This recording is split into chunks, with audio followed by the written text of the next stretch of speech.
If you like audiobooks or audio shows, check out a free trial of Audible. Just click the link in the description. Welcome to Mind Shock. This is your host, Bruce McGuire. Today, we are doing a logical analysis of the highly anticipated and much chastised so-called debate with flat earther David Weiss and so-called Professor Dave. This was on Sean Atwood Unleashed. He was the supposed moderator of this so-called debate, supposed to be formal debate. Now, Sean Atwood is a curious one. I actually don't really know what to make of him. I don't know if he's this well-meaning, good-hearted guy, and he's just got, he's not all there mentally, and that explains his idiosyncrasies and issues with logical processing.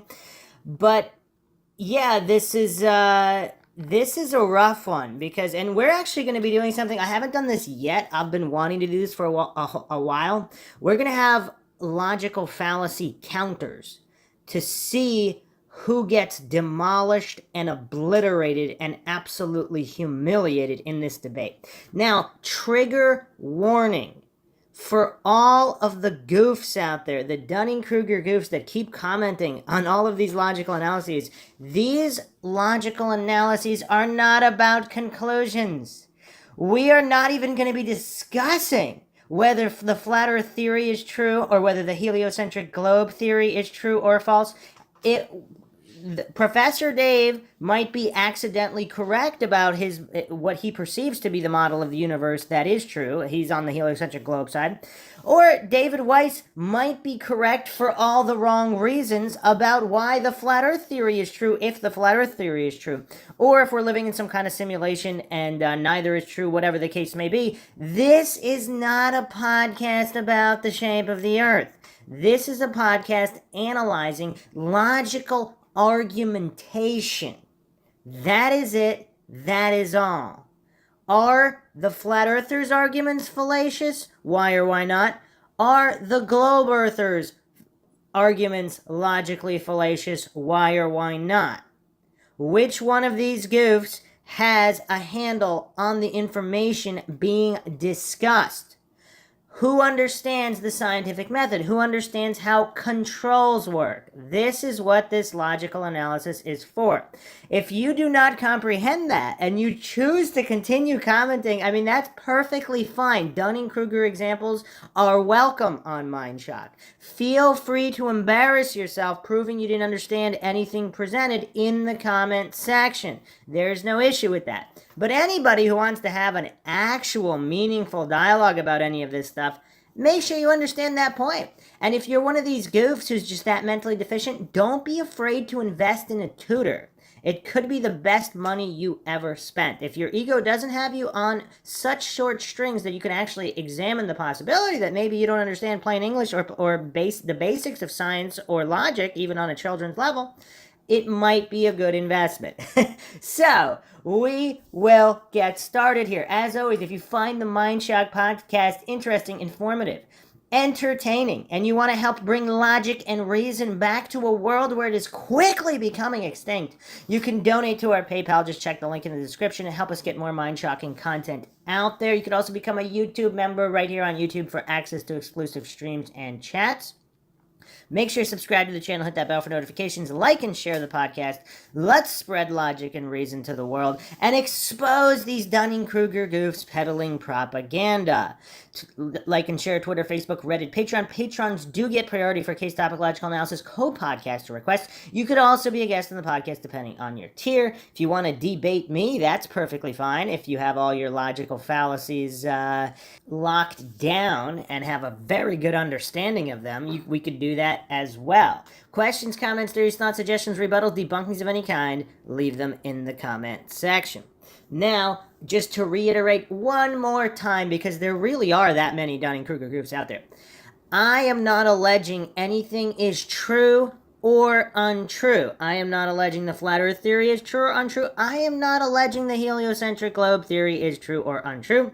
We are just examining logical argumentation and who the silly goofs are. So let's get started. So let's lay the foundation here for people who are new to logic, because I know a lot of people just haven't even heard of what logic is. I mean, there's even goofs out there that make fun of people that bring up logical fallacies, as if not having a valid argument based in reality is a good thing, because you don't want to deal in fallacies, because that'll expose the clueless goof. I mean, it's kind of hilarious how many people out there just don't want to even address logical fallacies. So let's just go straight to the dictionary. Webster's definition of logic: a science that deals with the principles and criteria of validity. The science of the formal principles of reasoning, branch of a variety of logic. Formal principles of a branch of knowledge, a particular mode of reasoning. Okay.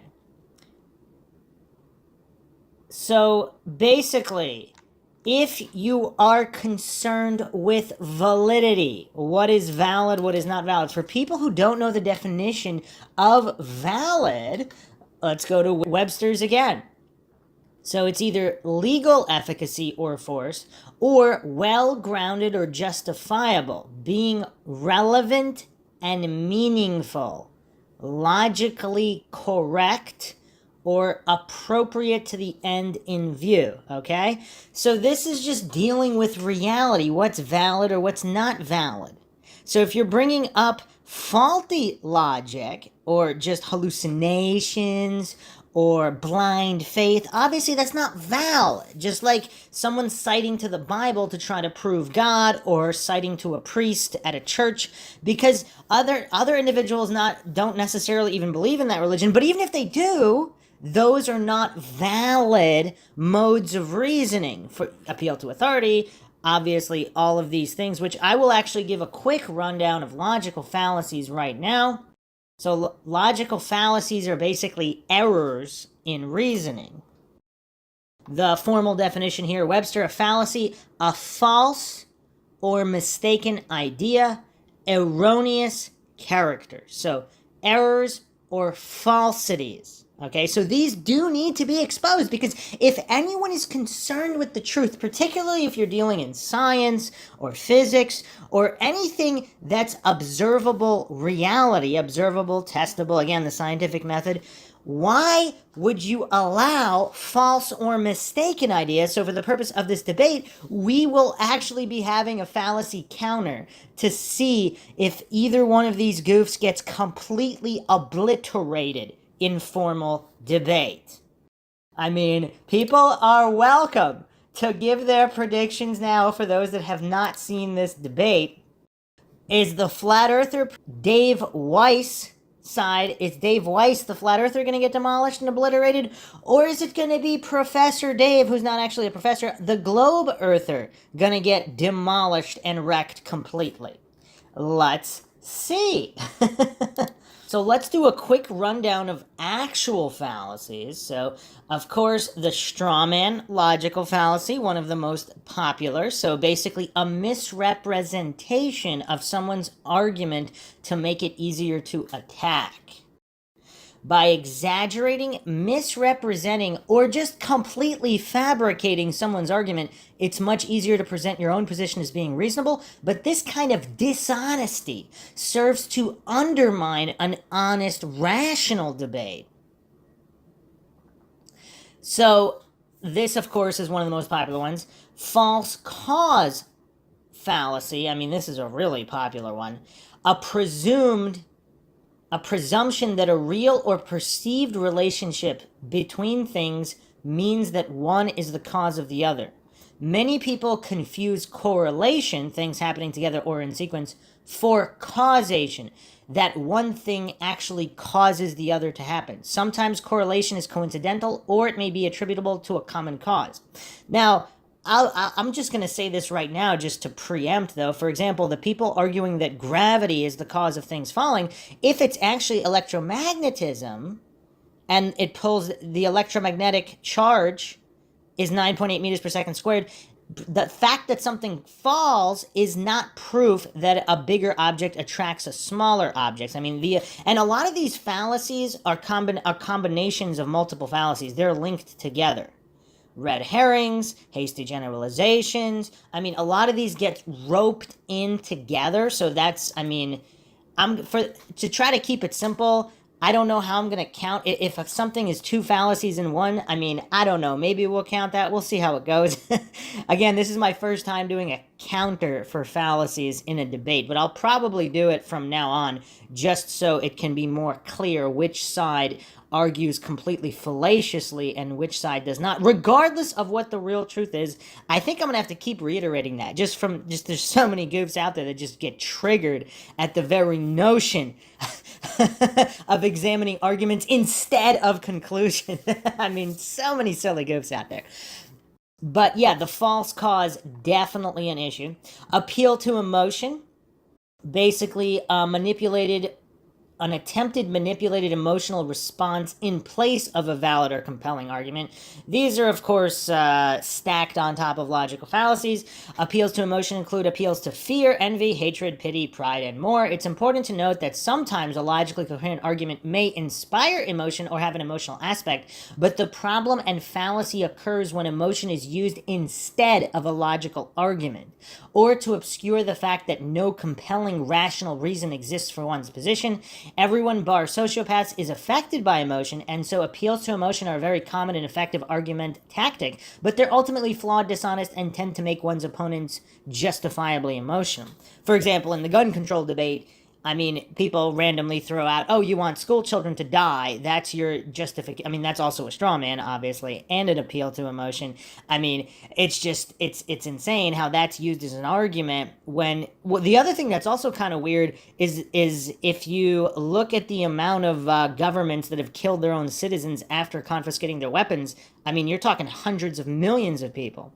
Now, obviously, one life lost is too many when you're talking school children, or children, school-aged children, but millions and tens of millions of school-aged children were killed by governments after they confiscated weapons. So if you want to appeal to emotion, I mean, there's a much more accurate and apt appeal to emotion if you look at for the pro-gun side, just based on the fact that the amount of school-aged children killed after governments restricted firearms for the populace.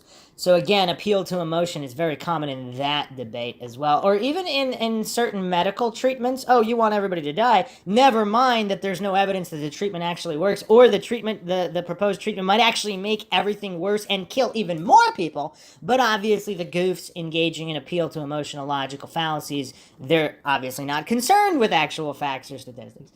Now, the fallacy is interesting. I don't know how, it's not brought up often enough, but basically the fallacy is a presumption that a claim has been poorly argued, that the claim itself must be wrong. So this is why I'm not dealing in conclusions, because if Flat Earth Dave here is correct about the Flat Earth model and he argues fallaciously, that doesn't mean he's wrong just because he's using fallacies, just like Professor Dave here.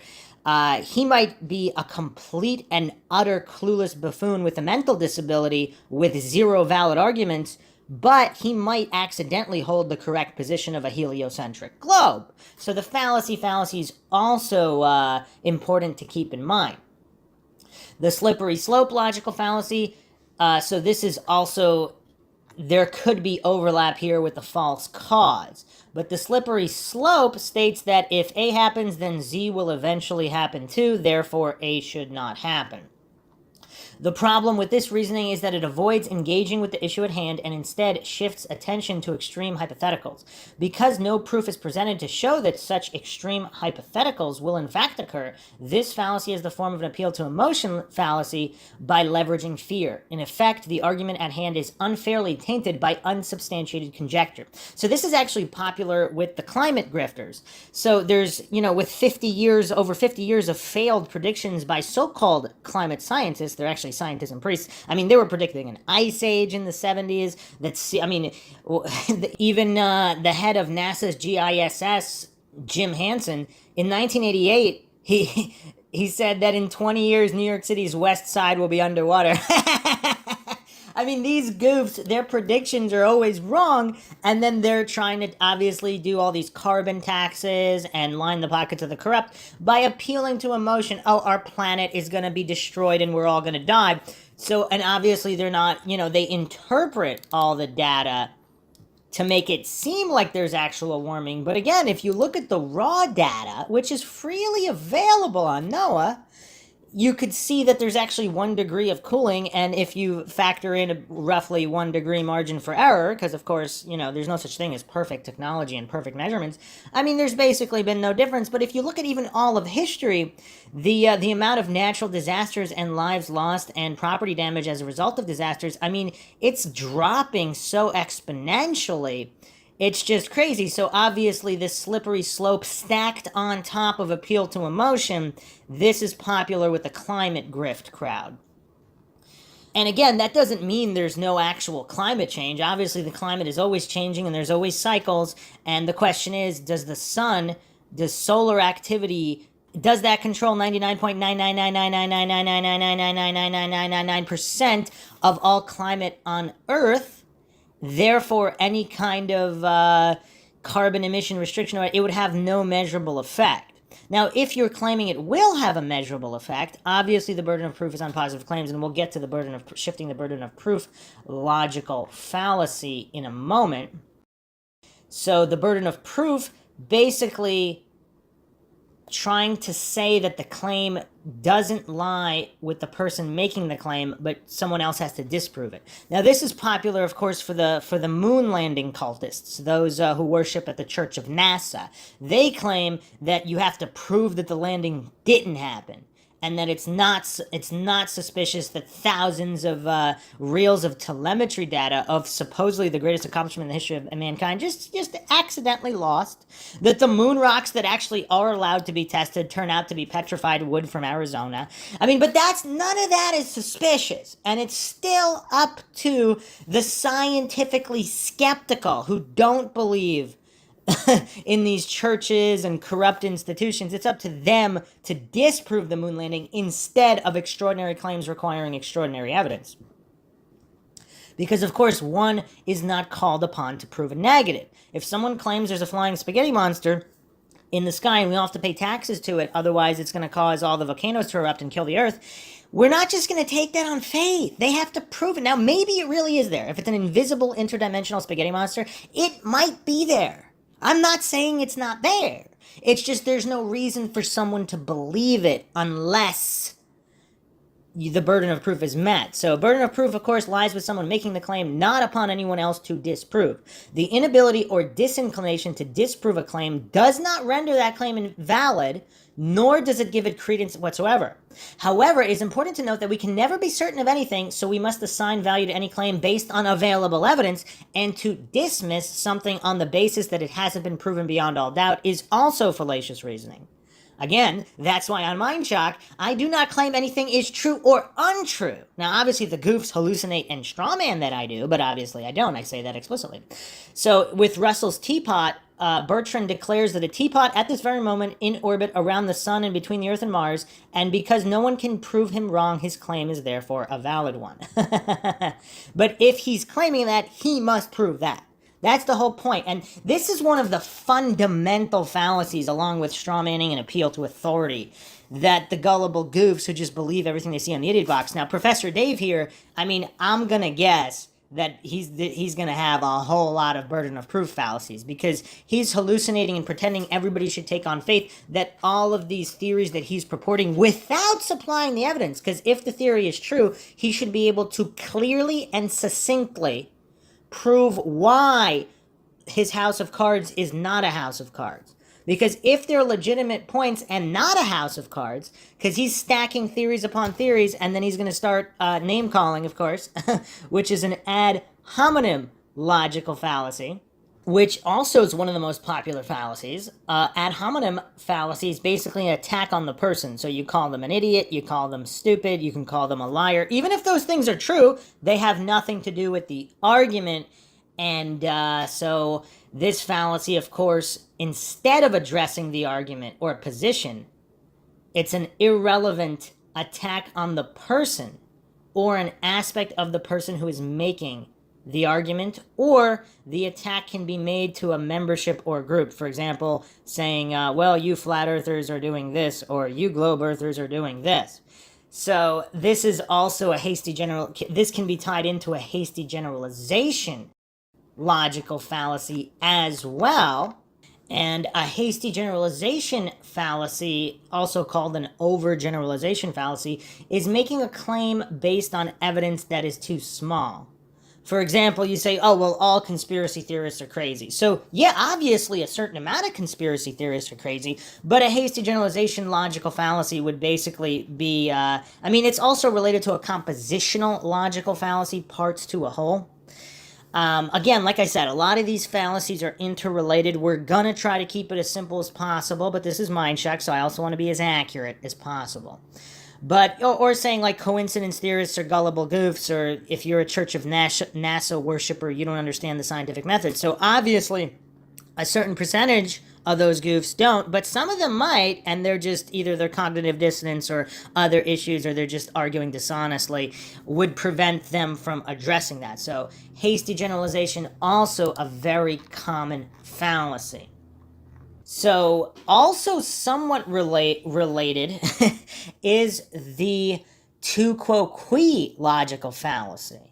So avoided engagement with criticism by turning the criticism back at the accuser. So basically answering criticism with criticism. So if someone points out an issue with a particular theory, the defender, instead of actually arguing that problem, they point out a problem on the other theory. So it doesn't defend their own position. They're just basically poking a hole in a completely separate theory. So this is also a relatively popular logical fallacy. It's also known as the U2 logical fallacy, or appeal to hypocrisy. It is commonly employed as an effective red herring because it takes the heat off someone having to defend their argument and instead shifts the focus back on the person making the criticism. I mean, this is a very cowardly debate tactic. If it's not, if the point has already been defended and the other person didn't understand it, then it can be effective, because if you've already made the defense of one particular model and the other person just didn't get it, either because of a mental deficiency or arguing dishonestly, then pointing out a similar issue might get the gears turning in their head or expose the hypocrisy.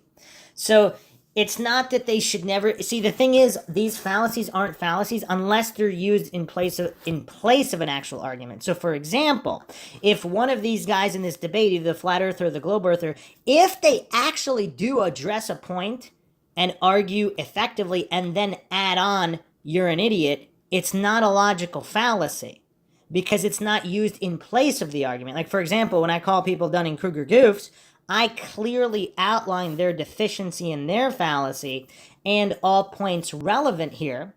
And the Dunning-Kruger goof is simply an objective observation of their mental capacity.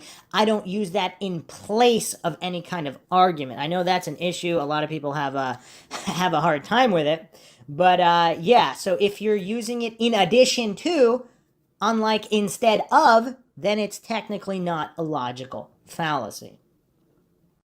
So a red herring logical fallacy, obviously also related to the tu quo qui logical fallacy, but the red herring fallacy is kind of a broader umbrella where someone presents irrelevant information in an attempt to distract others from the topic at hand in order to avoid a question or shift discussion in a new direction. So if, again, they're arguing dishonestly, or they just might be incompetent and they're just throwing it out emotionally, if they recognize there's a weak part of an argument, they don't want to draw attention to it or defend it because they know it's weak and it doesn't hold up. So they're going to throw out red herring logical fallacy. So, for example, a lot of this can be used in the context of history where someone makes some kind of claim about the current situation and then someone else throws out, oh yeah, well it was like twice as bad, however many years ago, 50 years ago. That has nothing to do, almost nothing to do with the specific problem at hand and the specific variables in this specific situation. They're bringing up something that might possibly fall under the same umbrella, like a particular difficulty or, a current issue, a current problem. So it's not directly relevant. So that would be a red herring, also relatively popular. So moving the goalpost logical fallacy, or known as special pleading, also sometimes is referred to as raising the bar, because it's a constant adjustment of the argument when the specific parameters were actually met. So it's basically demanding from an opponent that he or she address more and more points after the initial counter-argument has been satisfied, refusing to concede or accept the opponent's argument. So issue A has been raised, adequately answered. Issue B raised, adequately answered. Issue Z raised, adequately answered. So they just keep coming up with more and more scenarios in an attempt to disprove the previous scenarios, which have already been addressed and validly argued against. So you could also do this with the gun control debate. For example, a civilian population would never be able to defeat a government army. So then, because you can't fight against fighter jets. Well, then the counterpoint, of course, fighter jets can't go door to door. You can't fly. Not to mention the expensive costs. There's so many issues with using fighter jets against the civilian population, let's say a country the size of the United States, if that's where the argument is. Even if you have thousands of fighter jets just indiscriminately carpet bombing all the cities with infrastructures that the government would need, they wouldn't do that. So the F-15s go out of it. Then they start saying, oh, well, a civilian can't fight against a tank. Well, again, how many tanks do you have and how can they be maneuvered? Not to mention, obviously, without even getting into like foreign governments would, of course, take sides. So there'd be, looking at Ukraine again, there's so many foreign governments providing money and arms to the civilians. Whereas if the civilians were completely unarmed and there was no military defending Ukraine, they would have just been ridden clean over. Again, you could look at the example, then they say, okay, well, assault rifles, that's not going to do anything against a fighter jet. Well, obviously, but the fighting is not going to take place with the fighter jets. So, every step of these silly arguments, not to mention a portion of if there was some kind of war within the United States where the U.S. government turned against its citizenry, 100% of the U.S. military would not turn against the citizenry. There would be a rebellious faction, so they would have X amount of equipment. Not to mention, there are militias who do have tanks and some more advanced weapons and howitzers and all these things. I don't know about fighter jets. And then they would shift the goalposts again, saying, well, what about nuclear weapons? Well, now you could also address that, because are they going to nuke? If they're based in D.C. and New York and L.A., are they going to nuke their own bases? Obviously they wouldn't do that. Not to mention, are they again going to indiscriminately drop 50 million nukes all over every single countryside and just destroy the whole U.S. just to kill its own citizens? Obviously they want to have a country, so that argument doesn't work either. So then they'll just keep continuing to come up with scenarios, and even if you can address each scenario, they'll just keep coming up with more. So this kind of special pleading or moving the goalpost, it is also used by the anti-gun crowd. Another interesting write-up here on special pleading: humans are funny creatures and have a foolish aversion to being wrong. Rather than appreciate the benefits of being able to change one's mind through better understanding, many will invent ways to cling to old beliefs. One of the most common ways that people do this is to post-rationalize a reason why what they thought to be true must remain true.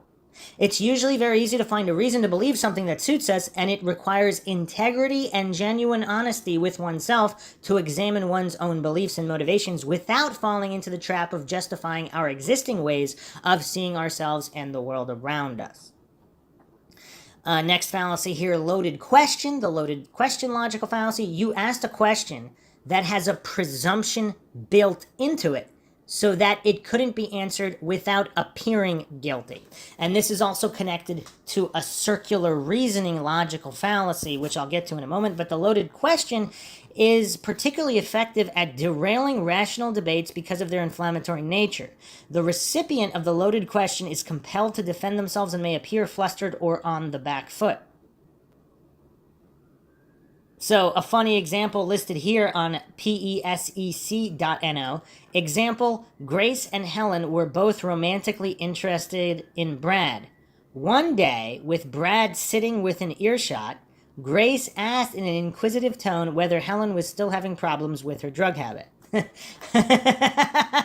That's an interesting example there. So here's the thing. That could also be built into a circular reasoning logical fallacy, because if there's no evidence that Helen even has a drug habit, and you see this kind of dishonesty all the time, so I will address that next with the circular reasoning logical fallacy.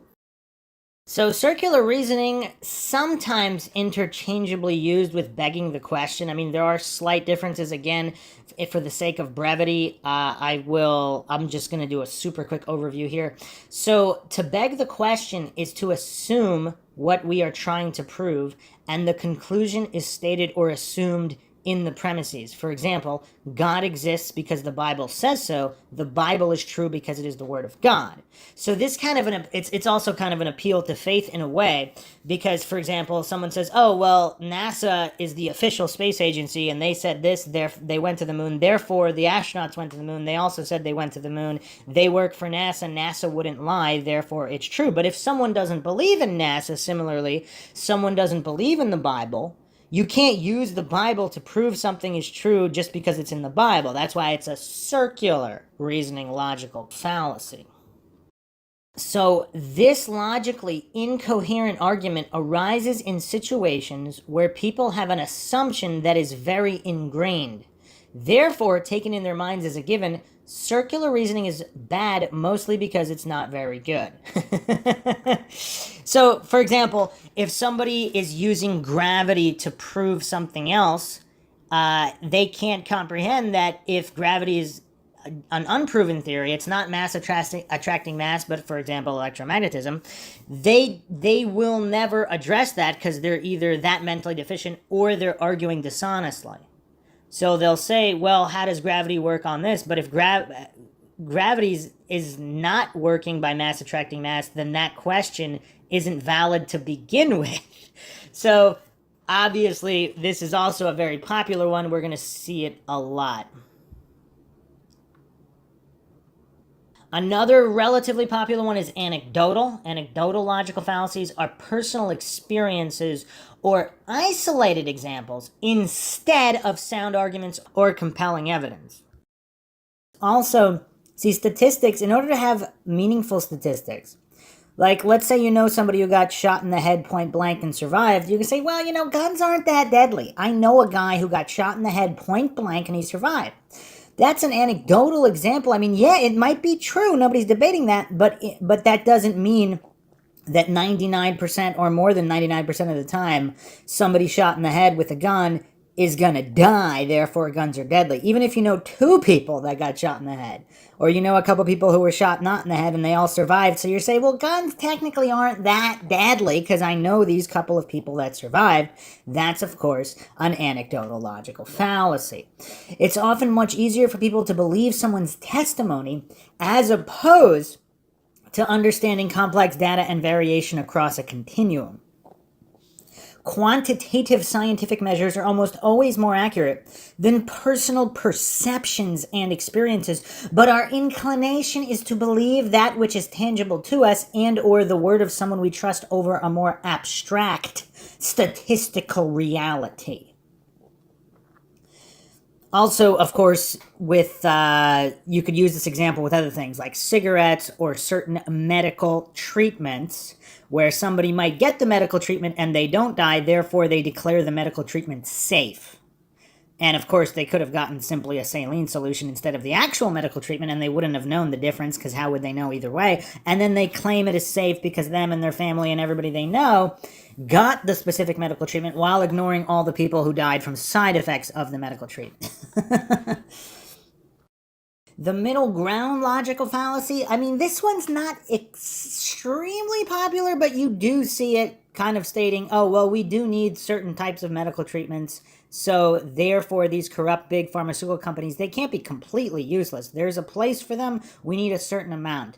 But if technically all of their products do more harm than good, even if they're technically effective in certain ways, the damage they cost, there's no net benefit, it's always a deficit, then you don't need them. The truth is not always in the middle, and that's pretty much the middle ground logical fallacy. And people as children, a lot of times they hear, oh, well, the truth is in the middle. I mean, no. I mean, sometimes in personalized account and subjective perceptions of an event, sometimes people who are arguing dishonestly with their ego, they're going to try to make themselves look good. So in those select situations, the truth might be in the middle. But in general, scientifically, in terms of actual reality and data, the truth is not always in the middle. So the middle ground logical fallacy is basically that a compromise or a middle point between two extremes must be the truth. Obviously, not necessarily.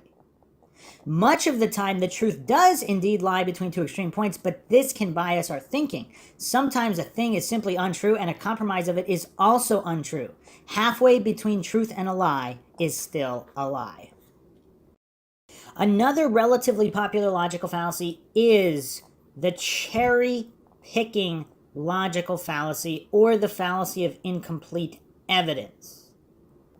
When using only select evidence in order to persuade the audience to accept a position, and evidence that would go against the position is withheld.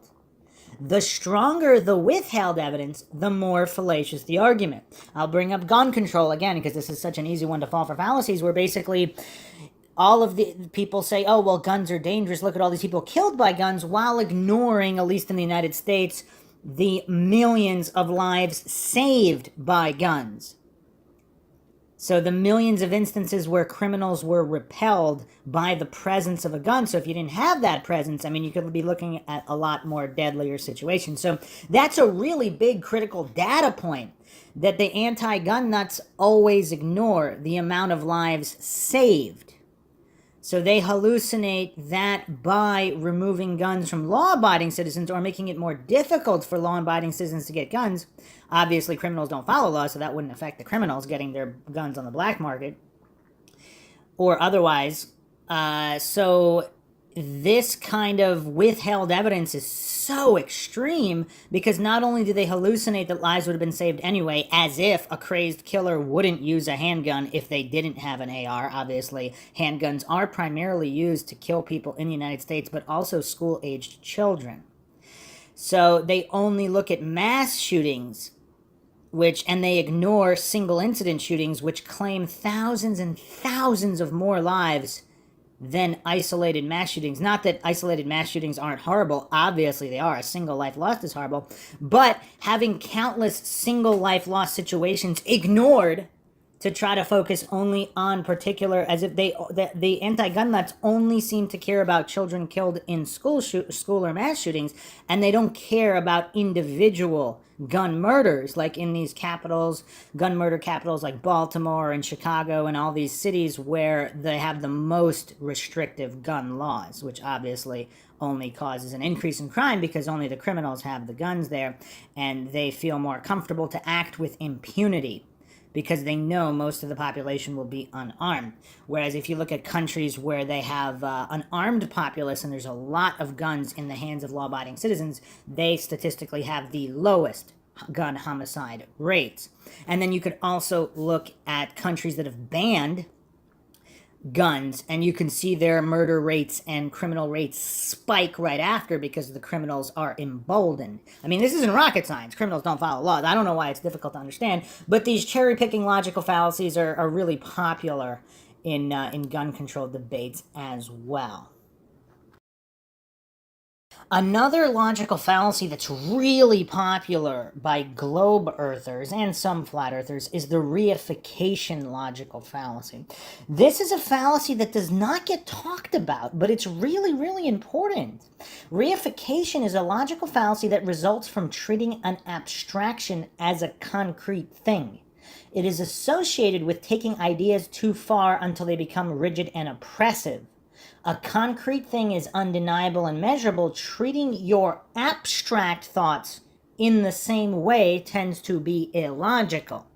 A commonly cited example of reification is the treatment of intelligence testing scores as if they were the concrete and universal definition of intelligence. Intelligence is an abstraction that is difficult to define and measure.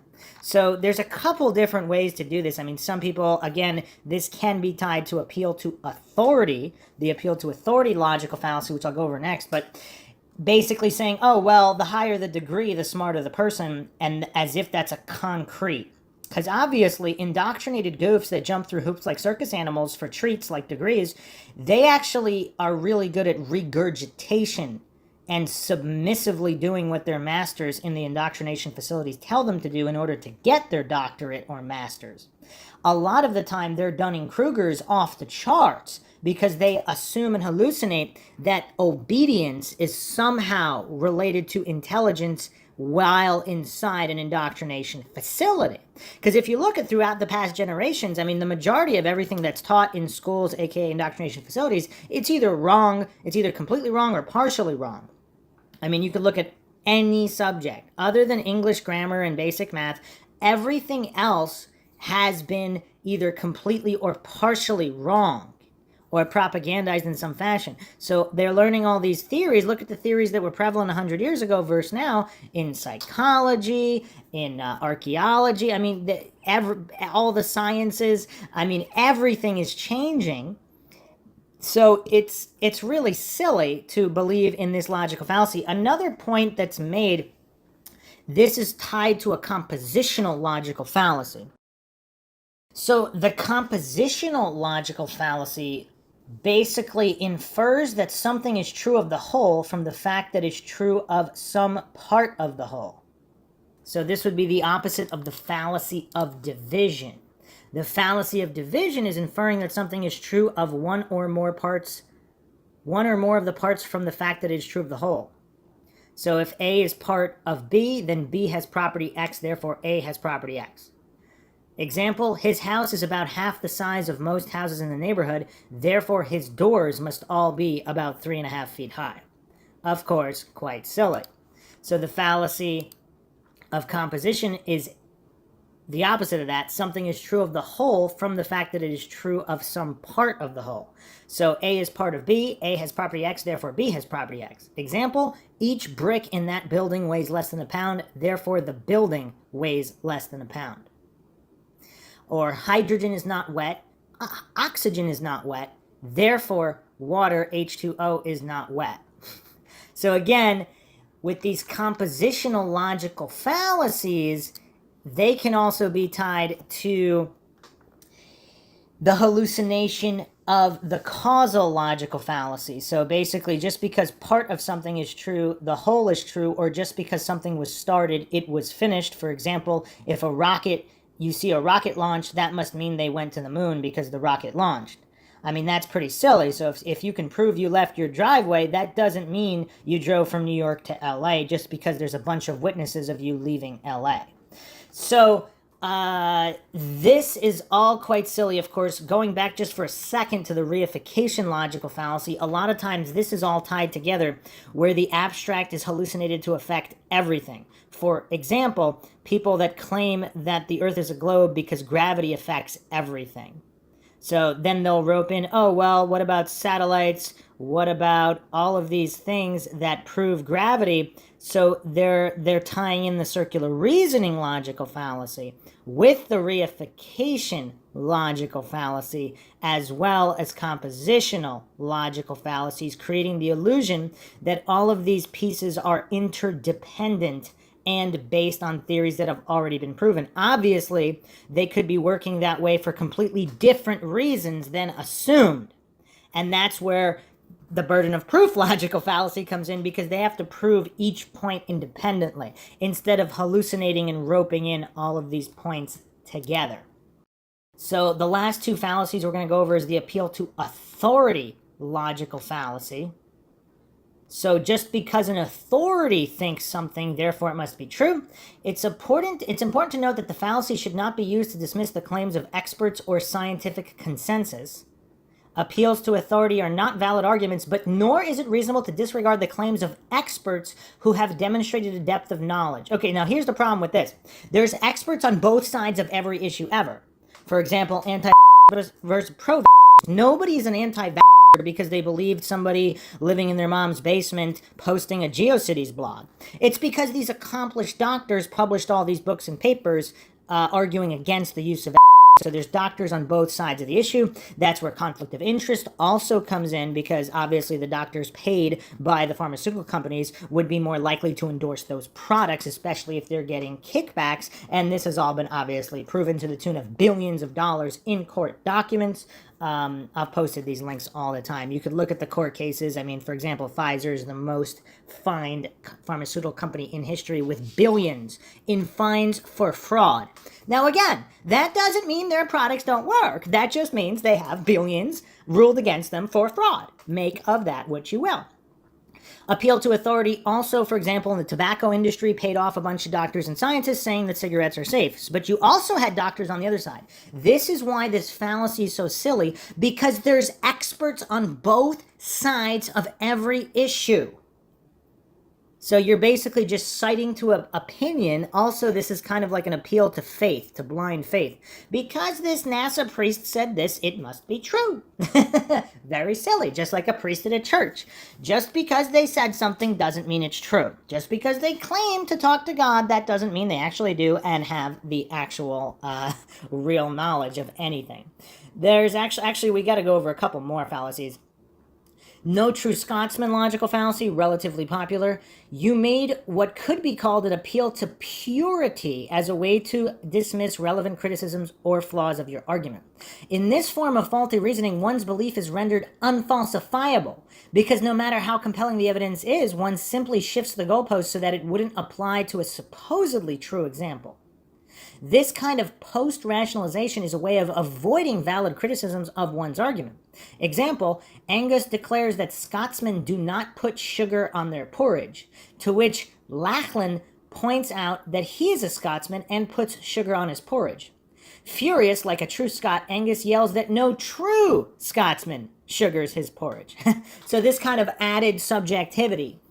And mostly just, again, roping in anecdotal logical fallacies and all these things. A lot of these fallacious arguments have multiple fallacies as components in them, which is why it's important to understand all of them. There's actually a couple more. Genetic logical fallacy. You judge something as either good or bad on the basis of where it comes from or from whom it came. This is actually one of the most popular logical fallacies. Perhaps I should have started with it. This fallacy avoids the argument by shifting focus onto something or someone's origins.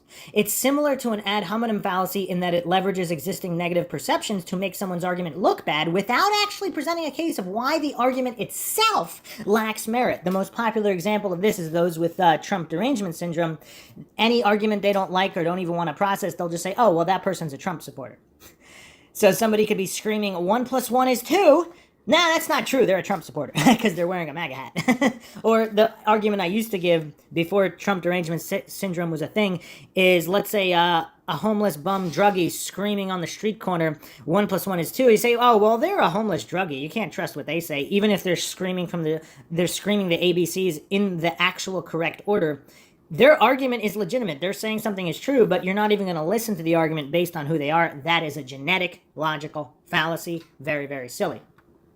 Another very popular fallacy, black or white logical fallacy, also known as the false dichotomy logical fallacy. You presented two alternative states as the only possibilities, when in fact more possibilities exist. Also known as the false dilemma, this insidious tactic has the appearance of forming a logical argument, but under closer scrutiny it becomes evident that there are more possibilities than the either-or choice that is presented. Binary, black or white thinking doesn't allow for the many different variables, conditions, and contexts in which there would exist more than just the two possibilities put forth. It frames the argument misleadingly and obscures rational, honest debate. So again, within the flat earth sphere, the heliocentric globe believers will always say, oh, well, if the earth's flat, where's the edge? Or the Earth is flat and yet all the other planets are spheres? I mean, this of course goes into straw manning as well. Again, a lot of times these fallacies overlap. But black and white logical fallacies, relatively popular. A lot of people use them. And of course, very, very silly. Another popular one from coincidence theorists and authority worshipping cultists. Oh, if the conspiracy is true, everybody's lying? Obviously not. All those people, a lot of people are fallible, or they just trust the corrupt, so they're not knowingly lying. They're saying what they believe is true. Therefore, they're not lying. But the dishonest authority worshipping cultists and coincidence theorists, they're either that mentally deficient that they can't even consider the possibility that humans are fallible and humans make mistakes. It's really weird. But these goofs always hallucinate that if there were a conspiracy, that would mean all these people or entities would have to be in on it, and there's absolutely no way. They could just simply be following orders, believing that the orders are legitimate, and that whatever they are presenting is actually true, when in fact it is not. And this is obviously how all the successful conspiracies are carried out, because you would want as few people in on it as possible, because everything just works easier that way. So these are basics. Another popular logical fallacy: appeal to incredulity or personal incredulity. Because you found something difficult to understand or are unaware of how it works, you made out like it's probably not true. Again, very popular in flat earth debate. A lot of heliocentric globe believers say, oh, well, what would the reason be for a flat earth cover-up? I don't see the reason. I don't see the motive. I don't see the motive. Therefore, it's not true. So these goofs appeal to their own ignorance and mental deficiency in not understanding the argument. Now, again, I'm not saying flat earthers are correct about anything, but if the reason was that good, and again, I'm not classifying, like, if flat earth is true, I am not saying any of the flat earthers have the motives correct for any kind of government cover-ups, even if it is true.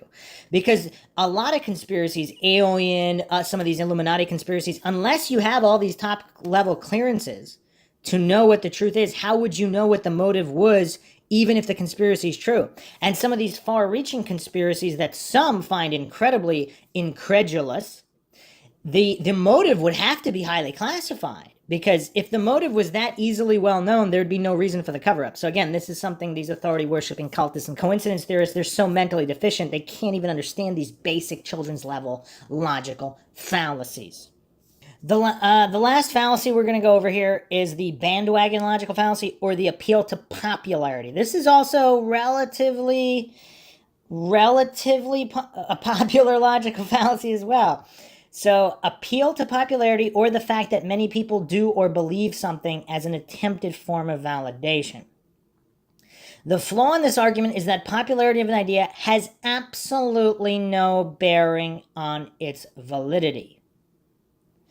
And the irony here is that a lot of, again, within the flat earth debate, a lot of the globe earthers say, oh, well, everybody believes it's a globe, therefore it's a globe. But in the past, however far you want to go back, if the majority believed it was flat, did that make it flat? Or once upon a time, when the majority of people believed that smoking was not harmful to your health, including experts. I mean, of course, appeal to popularity and appeal to authority often get roped in together as well, to make it look like a more legitimate argument. But again, if you just look throughout history, the majority of things, the majority of people believed throughout the majority of history have been wrong. That's where the old adage comes from: nothing popular is true, nothing true is popular. Now, obviously, there's exceptions to that as well, but that's just a general rule of thumb, because if you look generationally, every generation, there's a lot of beliefs that switch, because you figure that more information is gained, because there's always missing pieces. There's always variables. Actually, there was one more fallacy that we might as well list, because we went through so many already.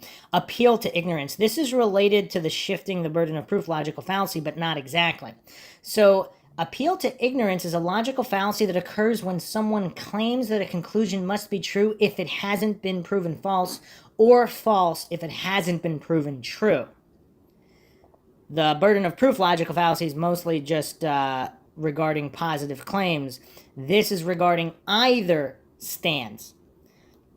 So appeal to ignorance is a logical fallacy in which someone argues either for or against something because there is no contradicting evidence. In other words, it's based on the mistaken assumption that a lack of evidence is evidence. One falls victim to this fallacious line of reasoning when they assert that a claim must be true if it hasn't proven false, or false if it hasn't been proven true. Ignorance, or the lack of opposing evidence, is the main premise for the argument, hence the name appeal to ignorance. Now,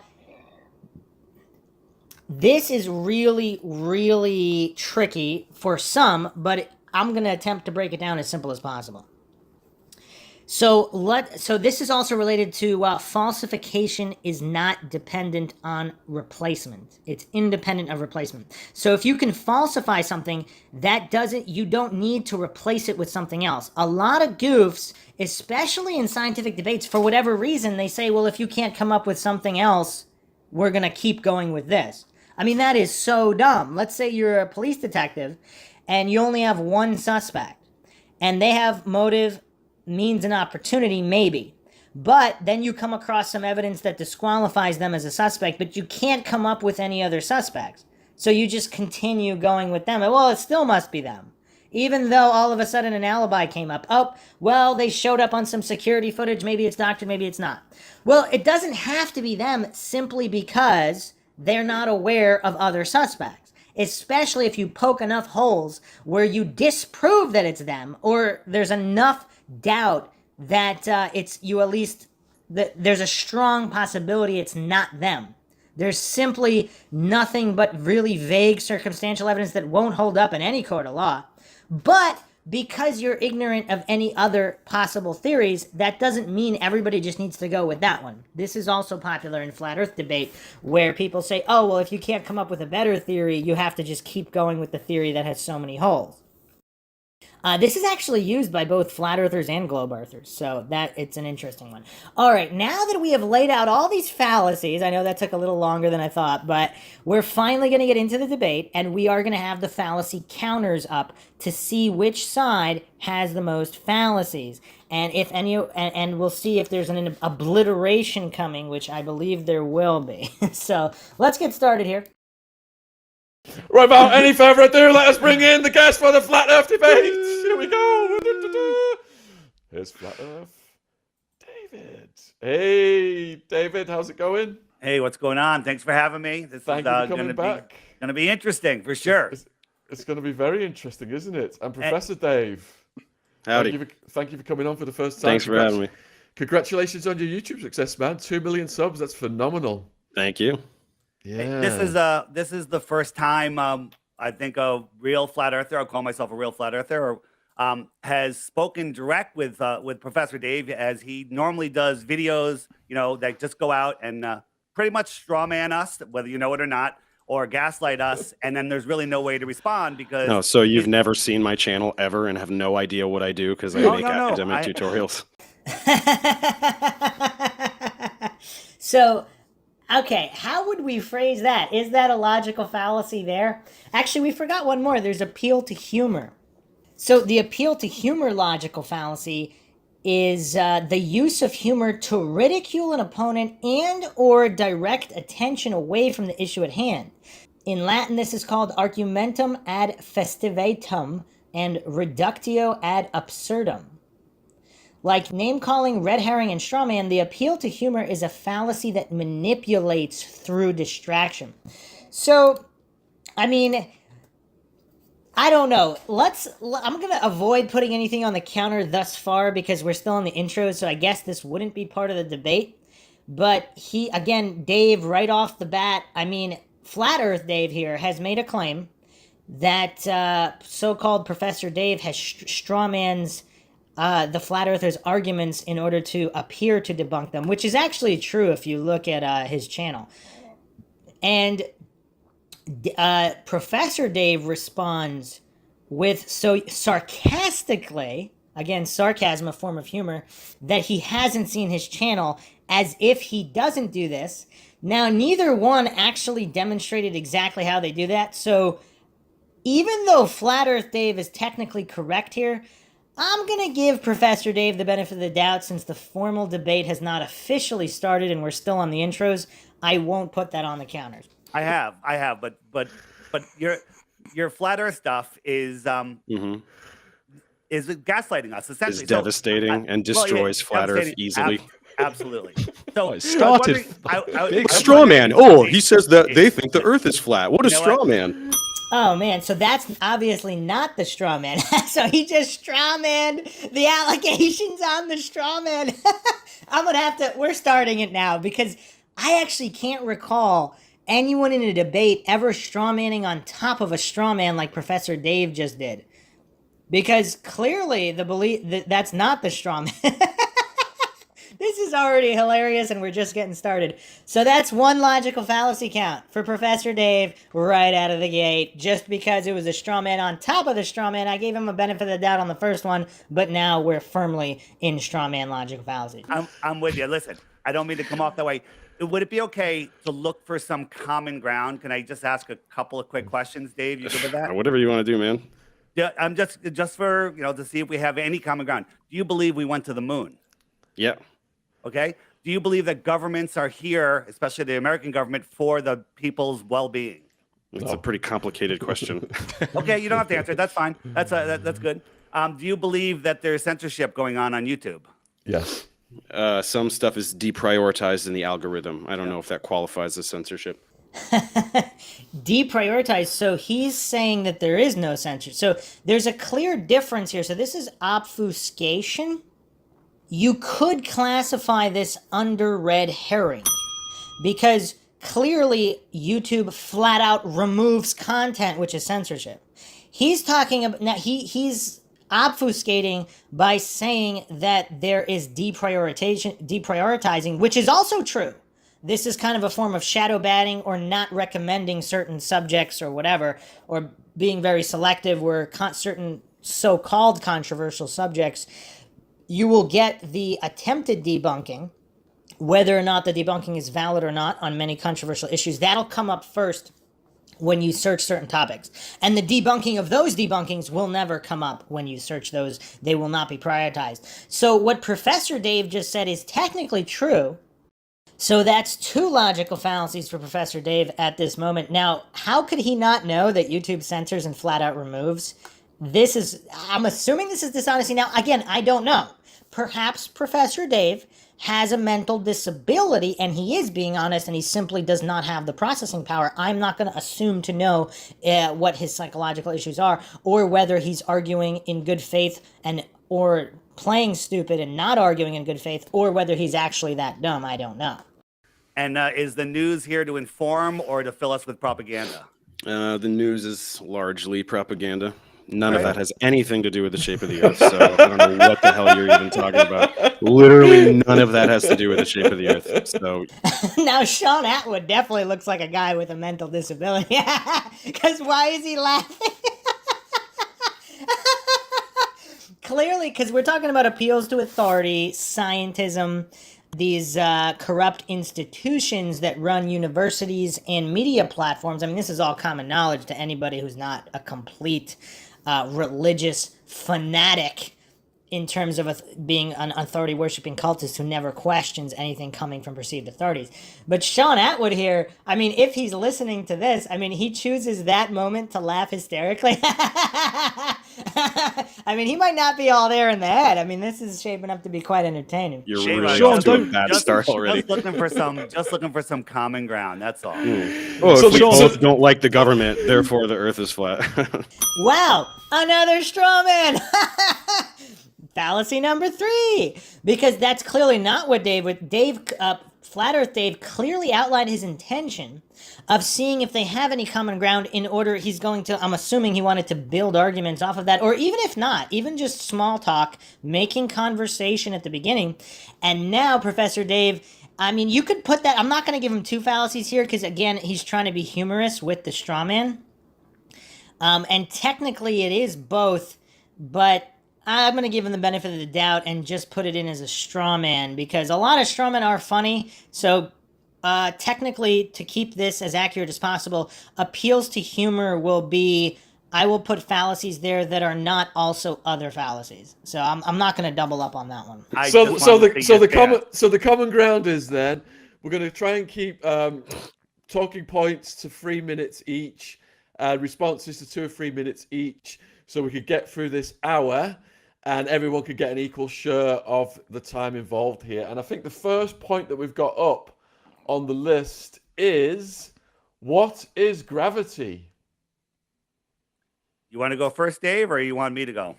Oh, okay. This is how we're doing this? Okay, so according to general relativity, it's the curvature of space-time around massive objects.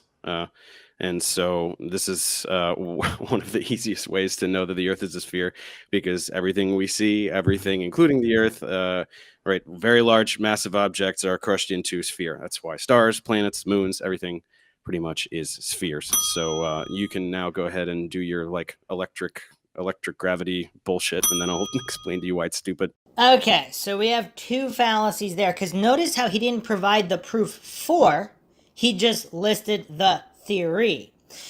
So that, again, a couple different fallacies there. I'm going to try to keep it as simple as possible. So he has components here of a compositional logical fallacy as well as the reification logical fallacy. I'm going to put it under reification just because he started mentioning all the other planetary bodies as if it's all interdependent and as if it proves something it doesn't actually prove. And he also didn't prove the theory true in the first place, because even if it is true, that doesn't mean it applies to all these other things. So we're going to put it in reification there, and then we have to do another one because he added the ad hom here. Since he didn't prove his point and provide evidence, we are going to add the ad hom. Just to clarify, I will not be adding the ad hom if he produces a non-fallacious argument and adds the ad hom on top of it. So another fallacy here for Professor Dave. This might be a record most fallacies in least amount of time so far. And Flat Earth Dave is doing pretty good here. Not a single fallacy yet. I've seen a couple of his other debates. He actually does use a lot of fallacies as well, but let's see how good he does here. Well, the question is, does anybody any scientists or anybody that's ever proven that any of the luminaries we see in the sky are even physical, let alone spheres? Yeah, we can see them in telescopes. You can see them. So you believe that if you see something, that'll tell you its shape. So when I look at this, are these spheres? Oh. Are these spheres? Dave, are these spheres? Yeah, no, I've seen this little trick, and I know the third one from the left is flat. So Professor Dave here just committed a fallacy. We actually didn't even go over this one. Man, there's just so many fallacies. The fallacy of the single cause, or the reduction fallacy. So this is a fallacy that assumes there can only be a single cause. So things can only be what they look like. Or something that looks like a circle has to be a sphere. This is, of course, not true. This is an oversimplification. For example, if you see train tracks touch in the distance, that doesn't mean they actually touch just because they look like they touch. Things are not always what they appear. So is Professor Dave, does he have some kind of mental disability that he doesn't know this? So he says, oh, you can see it through a telescope. That is clearly and obviously a reductive fallacy. Oversimplification, because things are obviously not always what they look like. And this goof says, I've seen this trick, as if it's a trick. So Flat Earth Dave here is trying to teach some children's level logic that things are not always what they appear, and just because something looks like something, you actually have to provide evidence that it actually is, otherwise you're committing these logical fallacies. I mean, Professor Dave, it really looks like he's going to be the king of logical fallacies here, because he's committing, it's just one fallacy after another. Has he made a single non-fallacious point yet? And we just started. He's already committed all these fallacies. And calling this a trick as opposed to a legitimate explanation, that would also be an ad hom here. Are we going to give it ad hom or strong? Like he's pretending this is some kind of great exception. clearly things are not always what they appear. I mean, that's where the old adages come from. Don't judge a book by its cover. I mean, again, the example of conversions, the way the human's eye works. Just because you can hear something you think is a gunshot, but it's actually a car backfiring. So what you hear or see, what you think it means, is not necessarily what it actually means based on reality. I mean, that's why the scientific method was invented. So you can prove it's what it appears to be to you. I mean, observation is important, but you need to be able to measure. You need to have controls, which is what Flat Earth Dave is showing here. Like, how would you know the difference between something that looks like a circle? Because if it can be any of these things, you have to utilize controls. You have to prove. You have to utilize the scientific method. You have to be able to accurately measure, not hallucinate that whatever you think you see has to be true. And Professor Dave, I mean, is he this clueless? Can he actually be this dumb, or is he playing stupid? So calling this a trick, I mean, that's an ad hom because he's not showing how it's not legitimate. He's just calling it a trick. So we have to add another fallacy there. It's showing you. See, here's the third problem. one from the left is Fat Dave. Let me give me a second, then you can go. No, because I've seen you do this. Because I watched 2 of your videos, and you say the same crap in every single one. Right. I know what these are. I know what these shapes these are. So that's another ad hom. He's calling it crap without showing why it's crap. See, if he demonstrated why Flat Earth Dave's explanation here that even children can understand, things are not always what they appear to be, and again, the burden of proof is on positive claims. I mean, we could add that as a fallacy too. Again, I don't want to double up on these. I want to give Professor Dave here as much of a benefit of a doubt as possible. I mean, if he has some kind of mental disability, I mean, he's going to need these benefits of doubt because he's getting absolutely obliterated here by a flat earther. I mean, this is a thrashing of the highest order, and we just started. I mean, how long is this podcast going to be if I have to keep stopping it for every fallacy? I mean, these fallacies just keep on coming. I mean, here's a good, all the Mindshock listeners out there, how many people think that Professor Dave is going to make a single argument that's not fallacious? Or is every single argument in this upcoming hour, are they all going to be fallacious? Or is he going to be able to get 1 or 2 in that are non-fallacious? I mean, that's the real question at this point. So how do you know what shape the moon is? How do you know that the moon is even a physical object? During a new moon, no one sees the moon in the sky. I know your talking points. So this works because that's not moving. The things in the sky move. So if you take the third one from the left, which I know is flat, and you move it around, it's going to start to change shape, right? If the moon was a flat disk, I don't even know if that's one of your talking points or not. As it passed over you, it would change shape. It would distort. I don't think the moon is a flat disk at all. Okay, so it doesn't matter though. That's why what you're saying is stupid, because these objects do not move. So hold on. So wow, that was a lot of fallacies there too. So he's saying if something in the distance moves, that's going to prove shape, which again, how would that prove, like, it's kind of weird because how would it prove it? See, that's the thing. When you're being scientific, you can't just say things. You have to clearly explain how it would do that. Not just saying, oh, when there's this variable, that means this. So that would be a false dichotomy or black and white logical fallacy because he's stating movement versus non-movement, and those are the only explanations where if it moves, it has to be this. If it doesn't move, then maybe it could be this or that. Clearly fallacious. Now, the other problem is it's not just about shape, it's about other things like composition. Do you know what spectroscopy is? Yeah, spectroscopy is you can measure gases, but it has to be in a container. Where's the container? No. Stop. We are looking at light. We're looking at light, and we are understanding about the materials, right? We're understanding the composition of things based on light. So when you start talking about gases, you show me immediately that you don't even know what spectroscopy is. Wow. So already Professor Dave is making a fool of himself because spectroscopy specifically has to do with gases. I mean, let's dumb this down as simple as possible. Like, let's go to like wiki children's level definition here.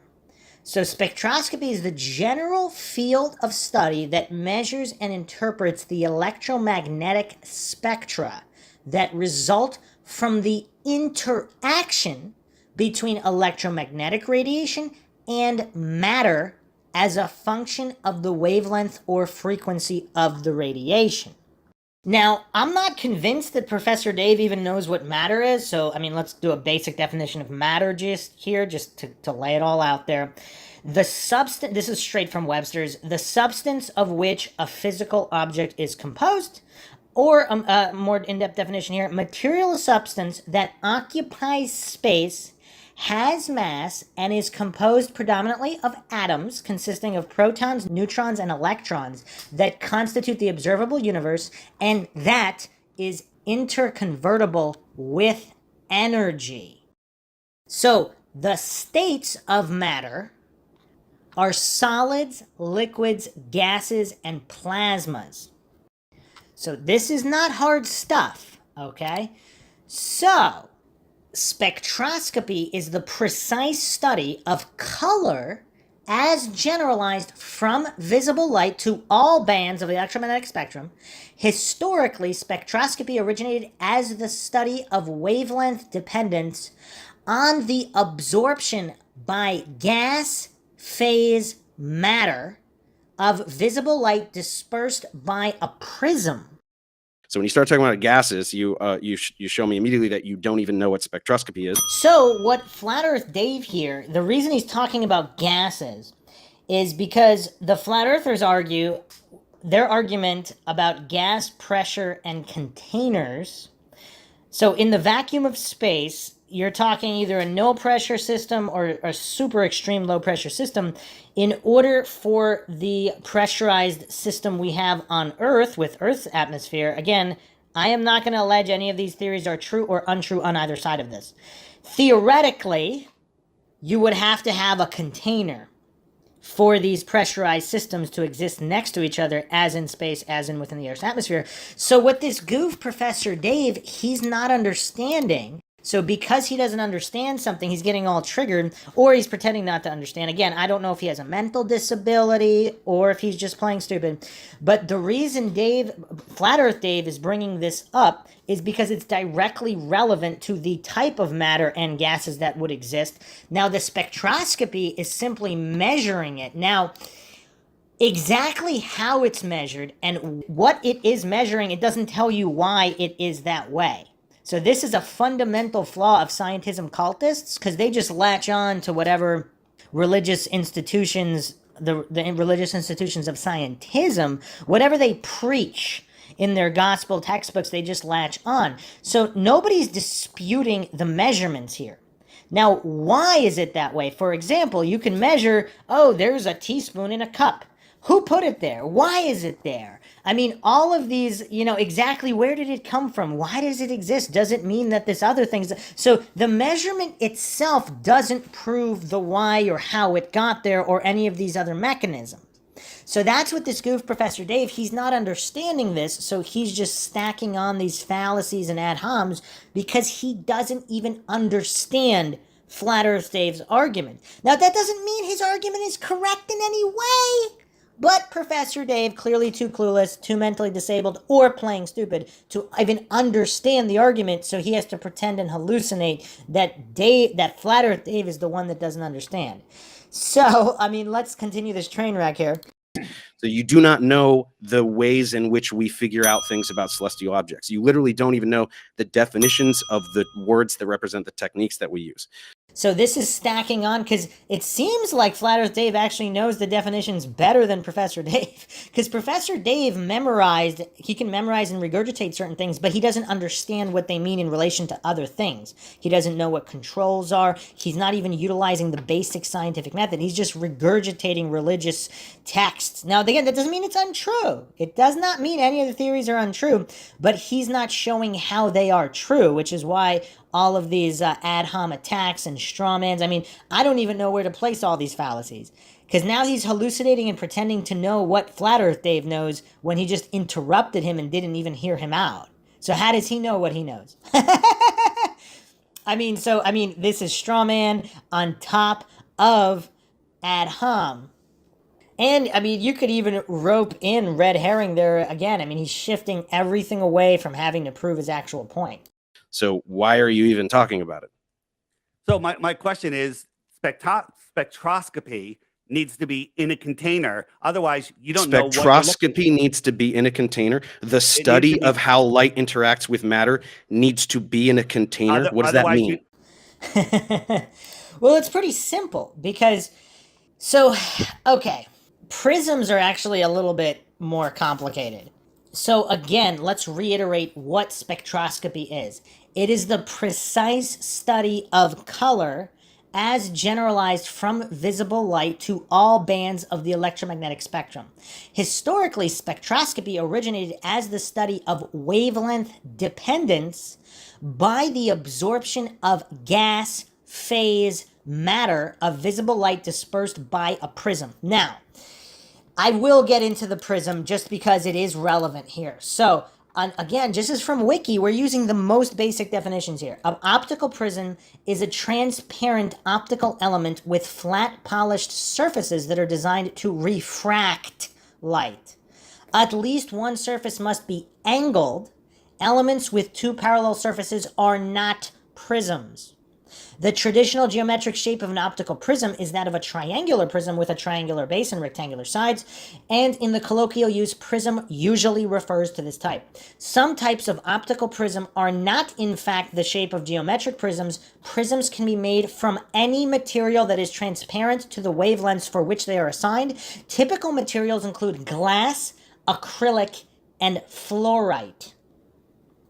A dispersive prism can be used to break white light up to its constituent spectral colors, the colors of the rainbow, as described in the following section. Other types of prisms noted below can be used to reflect light or to split light into components with different polarizations. Okay, what does this all mean in relation to the flat earth debate? So, if you're a flat earther claiming there is a dome above the earth, so what would this argument mean? So again, if Professor Dave is too clueless to even understand the basics of spectroscopy, of prisms, or what the flat earth argument even is, regardless of whether it's true or not, or how it would affect spectroscopy, I mean, why is this goof talking about it? I mean, he's psychologically protected. Why are you talking about it if you don't understand any of this stuff? So if flat earth Dave here, does he believe in a dome? I actually don't know that, but I know a lot of flat earthers do make the dome argument. If Flat Earth Dave is making the dome argument, or that these pressurized gas systems can need some kind of a container to exist, again, I'm not claiming any of this is true or untrue. I mean, we can go into the laws of thermodynamics and all of that. I'm not claiming those are true or untrue. I'm not claiming anything is true or untrue. I am just examining their arguments for validity. So, if there is some kind of a glass-type dome over the Earth, certain flat earthers believe it's a snow globe-type reality.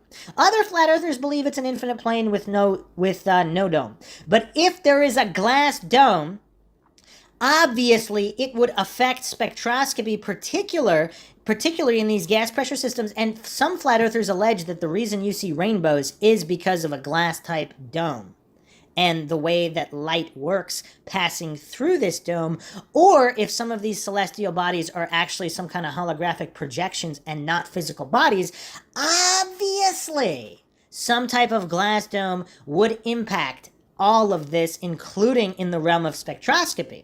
So, how would spectroscopy work with and without a dome over the Earth? That's the important question here, and that's why Professor Dave here is falling for all these logical fallacies, because he's not even understanding the argument that Flat Earth Dave is presenting, regardless of what is true or untrue. Otherwise, when you're looking at the moon, you don't know what gases you're seeing in between us and the moon. Gases? The moon is solid. The moon is a solid object. How do you know that the moon is solid? Okay, so wow. I mean, I think I'm going to break the logical fallacy counter. He's claiming the moon is a solid object. I mean, I'm going to throw that under burden of proof logical fallacy, because what evidence does he have to prove that?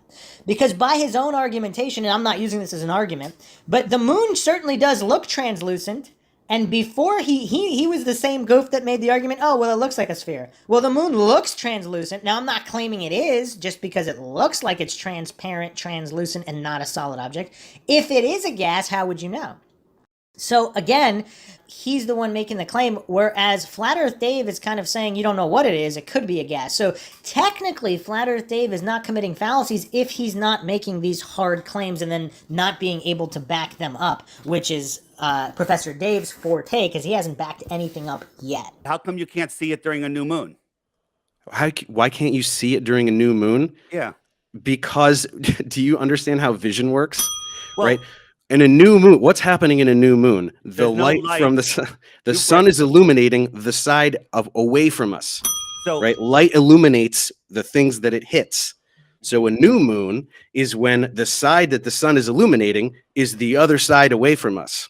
What do you want it to do? The light to go around the moon and come back and So- hit the other side like magic? So again, he's not able to, he's giving his theory, he's regurgitating the scientism textbook, which could be correct. Again, I know there's so many triggered goofs listening to this, so I'm going to try to preempt as much as possible. I am not saying that is not true, but how can he prove that is what is happening?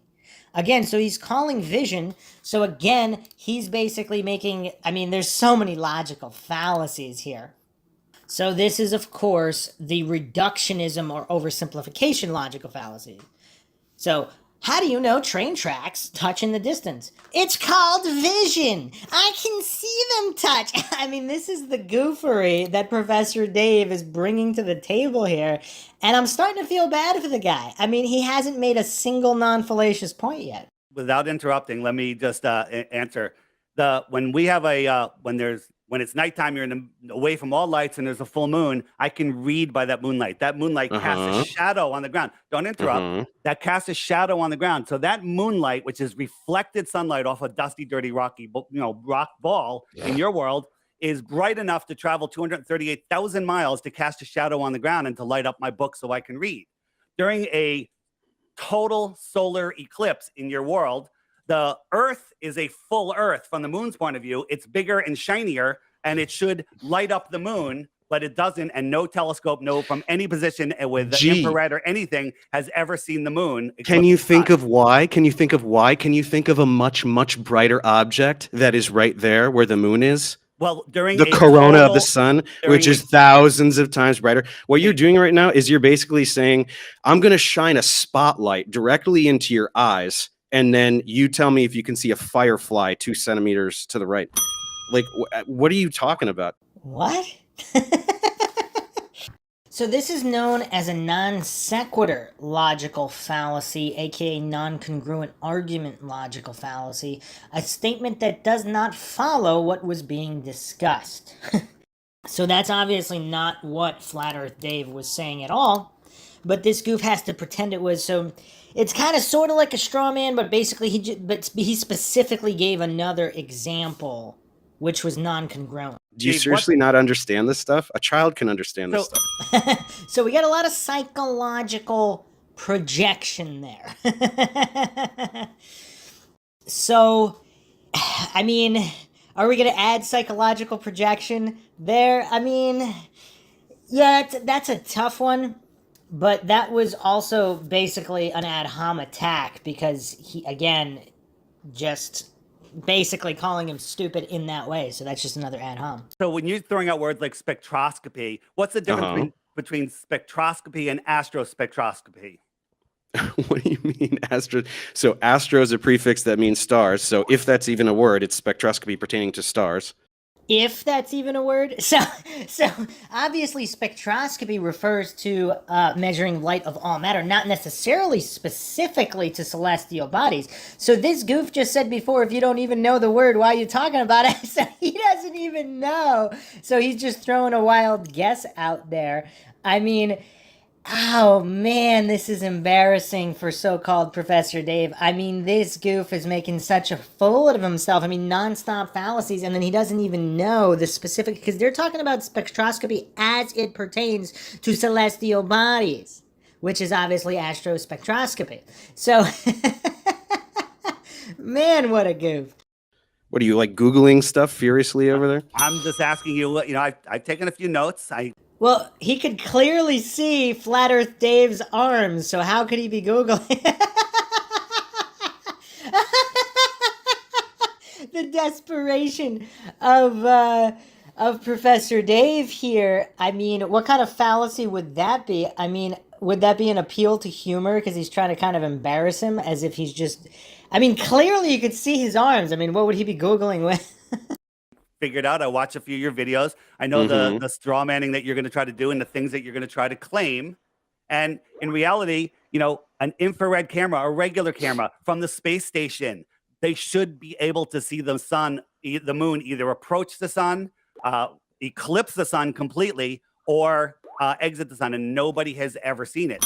So again, why are we looking up in the sky? Are we sure about that, though, that nobody has seen that infrared? I mean, again, the burden of proof is on positive claims, but he made an absolute claim that nobody has seen that. Now, again, I don't know if such footage exists, that infrared footage, because he made a good point that should happen. Do we know if it happened or it didn't happen?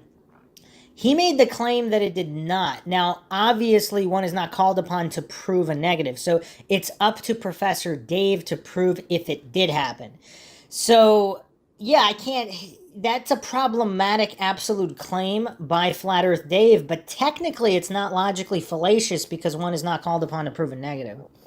Yeah, I just explained. I just answered your question. You just answered it again. You asked a question that I just answered.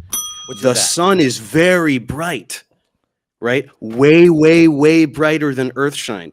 Do you understand that if something very bright, you're looking at something very bright, you can't see something way less bright? So he doesn't understand infrared. So this goof, so he's basically trying to say that Flat Earth Dave just asked the same question again when he did not answer the question specifically. He fell for this, he gave a non sequitur example, and he also gave a reductionist logical fallacy where, oh, it looks like it, whatever. And so he's just got, I mean, is this guy mentally disabled? I mean, do people know, does anybody know Professor Dave personally? Like, does he have a mental disability? Because, I mean, or is he just playing stupid? So this is why some people believe the whole Flat Earth conspiracy is a psyop. That goofs like Flat Earth Dave, that goofs like Professor Dave are specifically recruited to defend the heliocentric globe so poorly, to appear so stupid that anybody on the fence would choose the Flat Earth side, or anybody, you know, because the defense is intentionally so bad and so logically fallacious, like goofs like Professor Dave, Signman, Dan. I mean, I actually did a podcast on these two goofs. It's almost like, is it possible to play this stupid? Like, I don't know. Are they intentionally playing stupid to defend the heliocentric globe so poorly as to cause an increase in Flat Earth membership? Again, this has nothing to do with which model is true or untrue, because regardless of true or untrue, if there's a psyop at play, is that one of the goals of the psyop? But let's continue with this train wreck here. Right next to it. What are you not getting about that? When there's a total eclipse of the sun and you have the, you know, the little ring around there, you can block that out so it doesn't blind you and you still can't see it. You know what? It doesn't block it out. The corona. Have you never seen an eclipse? Why are we talking? You can make a fake eclipse, right? By putting a disc in front of the sun and then looking at the corona. And you could do the same thing with the corona. You can block it. Why are we looking really up at the lights in the ceiling that determine the shape of the floor? Because it works really well. It's the easiest way to figure out the shape of the Earth is by looking at the celestial objects in the sky and recording their motion. So if you have a rotating lights on the ceiling, like some kind of chandelier, like a spinning chandelier, how would that prove the shape of the floor? I mean, this guy's this silly. I mean, I'm having a hard time believing that he's this dumb for real. I mean, because if he's that mentally disabled, I mean, his vocabulary isn't horrible. I mean, can he really be this mentally disabled and be arguing honestly in good faith here? Because he's this dumb, he doesn't understand children's level logical fallacies. Because he just keeps going with these reductionism logical fallacies. And I'm not going to say false dichotomy, because it's basically in the realm of reduction logical fallacies. He's saying these things move, therefore this. I mean, as if no other variables could possibly exist. I mean, it's so silly. I mean, he's never been to a planetarium. Like, I mean, it's just weird. I mean, this guy calls himself Professor Dave, and he can't even grasp children's level logical fallacies. It's weird. One It's second. very, very One easy. second. Ash has said we've got to move on to the next talking point, which is space is not as depicted, displayed in media, movies, etc. Flat Earth Dave, do you want to start with that one? Ask the question again, please. Space is not as depicted, displayed in media, movies. Yeah, I mean, space is they're just giving us images of insanity in space. Like when they show us nebulas, right? They show us this and they tell us this is where stars are born. This is where there's gas and dust, so much of it that it's creating stars and spitting them out like ping pong balls, where they go run away and they park themselves in the rest of the galaxy. This gas and dust in space in a vacuum, in zero pressure, how does that work? How come this doesn't collapse in on itself? This is just It does. fantasy That's how painting. stars are born. Yeah, They so- do collapse. Yeah, It's so- how stars form. So this is clearly Professor Dave just jumped in here with the burden of proof logical fallacy. So he's claiming that's how stars form, but how is that demonstrated? Because Flat Earth Dave's point here is these computer-generated images, or at least somehow edited. I mean, these are not. I don't believe they're even claimed to be raw images. And if they are claimed to be raw, again, that would have to be proven that they are not edited.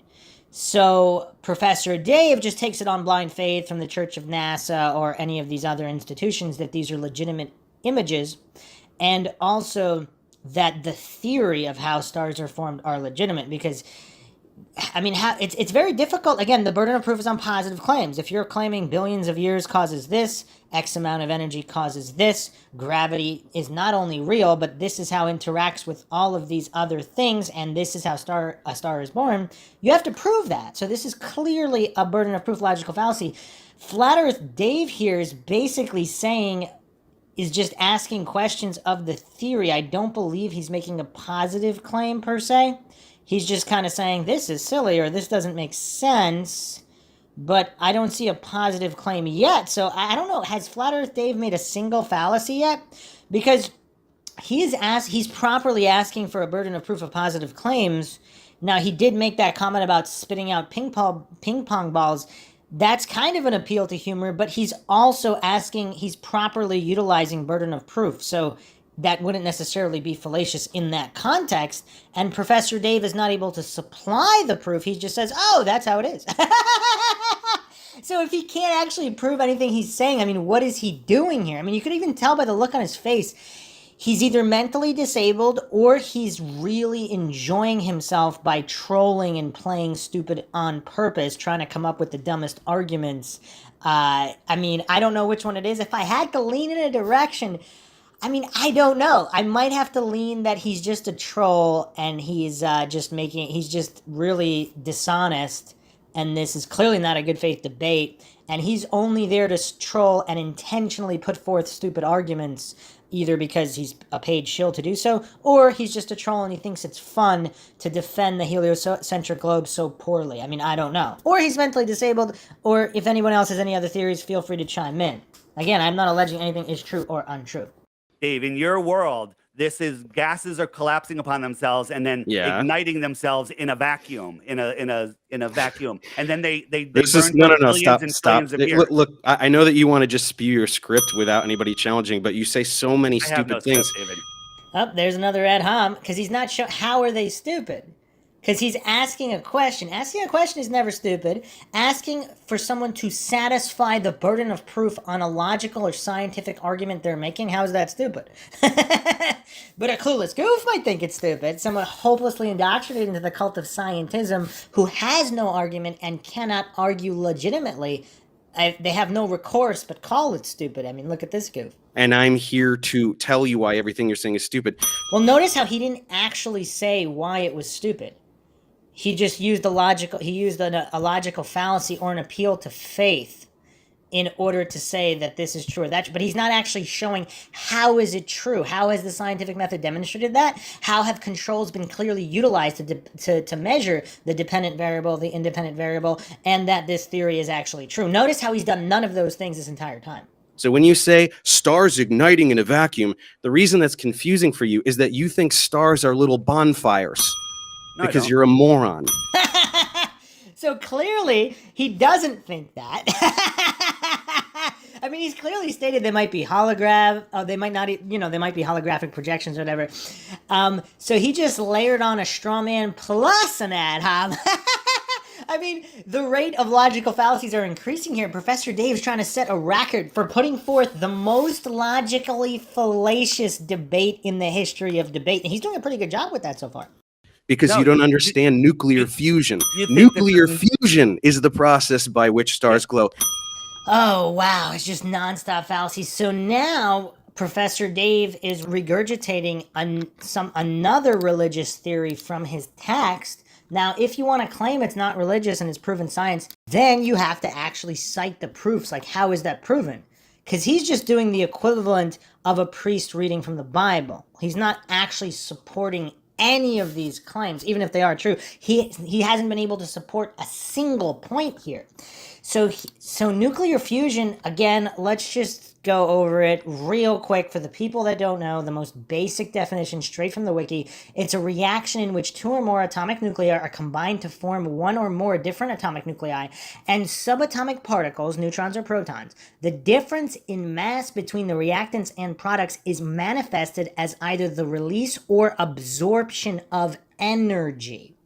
This difference in mass arises due to the difference in nuclear binding energy between the atomic nuclei before and after the reaction. Nuclear fusion is the process that powers active or main sequence stars and other high magnitude stars where large amounts of energy are released. Again, so in this obviously just a theory. If he wants to say that theory is definitely proven, he can cite the proofs. Notice he has not cited a single proof in this entire so-called debate. Also, if you're in a planetarium and you're just looking at a generated light or light from a projector, that light is not being emitted from what appears to be a star or a planet in the planetarium. I mean, this is a very simple argument, very simple concept. Again, I am not claiming that the flat earth model or the planetarium, we're living in an artificial planetarium type universe. I'm not claiming that's true or untrue. I'm not claiming the heliocentric globe model is true or untrue. But this Professor Dave goof, if you notice, he's just regurgitating religious information religiously, regardless of whether the information is true or false. He hasn't been able to support a single point. All he does is mostly logical fallacies. Well, actually, not mostly, exclusively logical fallacies and ad hom attacks. So basically straw manning, which Flat Earth Dave actually called, which is what's hilarious. He's like, oh, you're just going to straw man. And that's all Professor Dave does. As well as all these other logical fallacies. I mean, he's kind of hitting more than one fallacy. I mean, he's making the rounds. He's not exclusively spamming straw man and ad hom, yes. And strawman a lot, but he's also hitting these other logical fallacies. We have to give him credit. He's being slightly diverse with his fallacies. Let's see if he hits other ones as well. They're not little fireballs. And you Okay. could learn that by Googling something for 5 seconds, but you don't do it. So this is an appeal to authority logical fallacy because he's saying Google's the authority, just like saying, oh, well, you could, if you don't believe God exists or Jesus was resurrected, you can just 5 seconds go check the Bible. Check the Bible. That's somehow proof. I mean, this goof is really, this is probably the worst defense of the heliocentric globe I have ever seen. I mean, this is bad because even some of the goofiest clowns defending the heliocentric globe, and that's another reason I think this is all a psyop, because there's definitely intelligent heliocentric globe believers out there. But they never actually publicly debate, almost like the fixes. Or I've also postulated they might find it so funny that these clueless goofs like Professor Dave are the ones defending the heliocentric globe, and they find it so funny they don't want to put a stop to these antics by bringing forth legitimate defenses of the heliocentric globe, because then their comedy source would end. I just proposed that as one possible theory. Again, I'm not alleging that's true or untrue either, but you don't see intelligent heliocentric globe defenders publicly debating.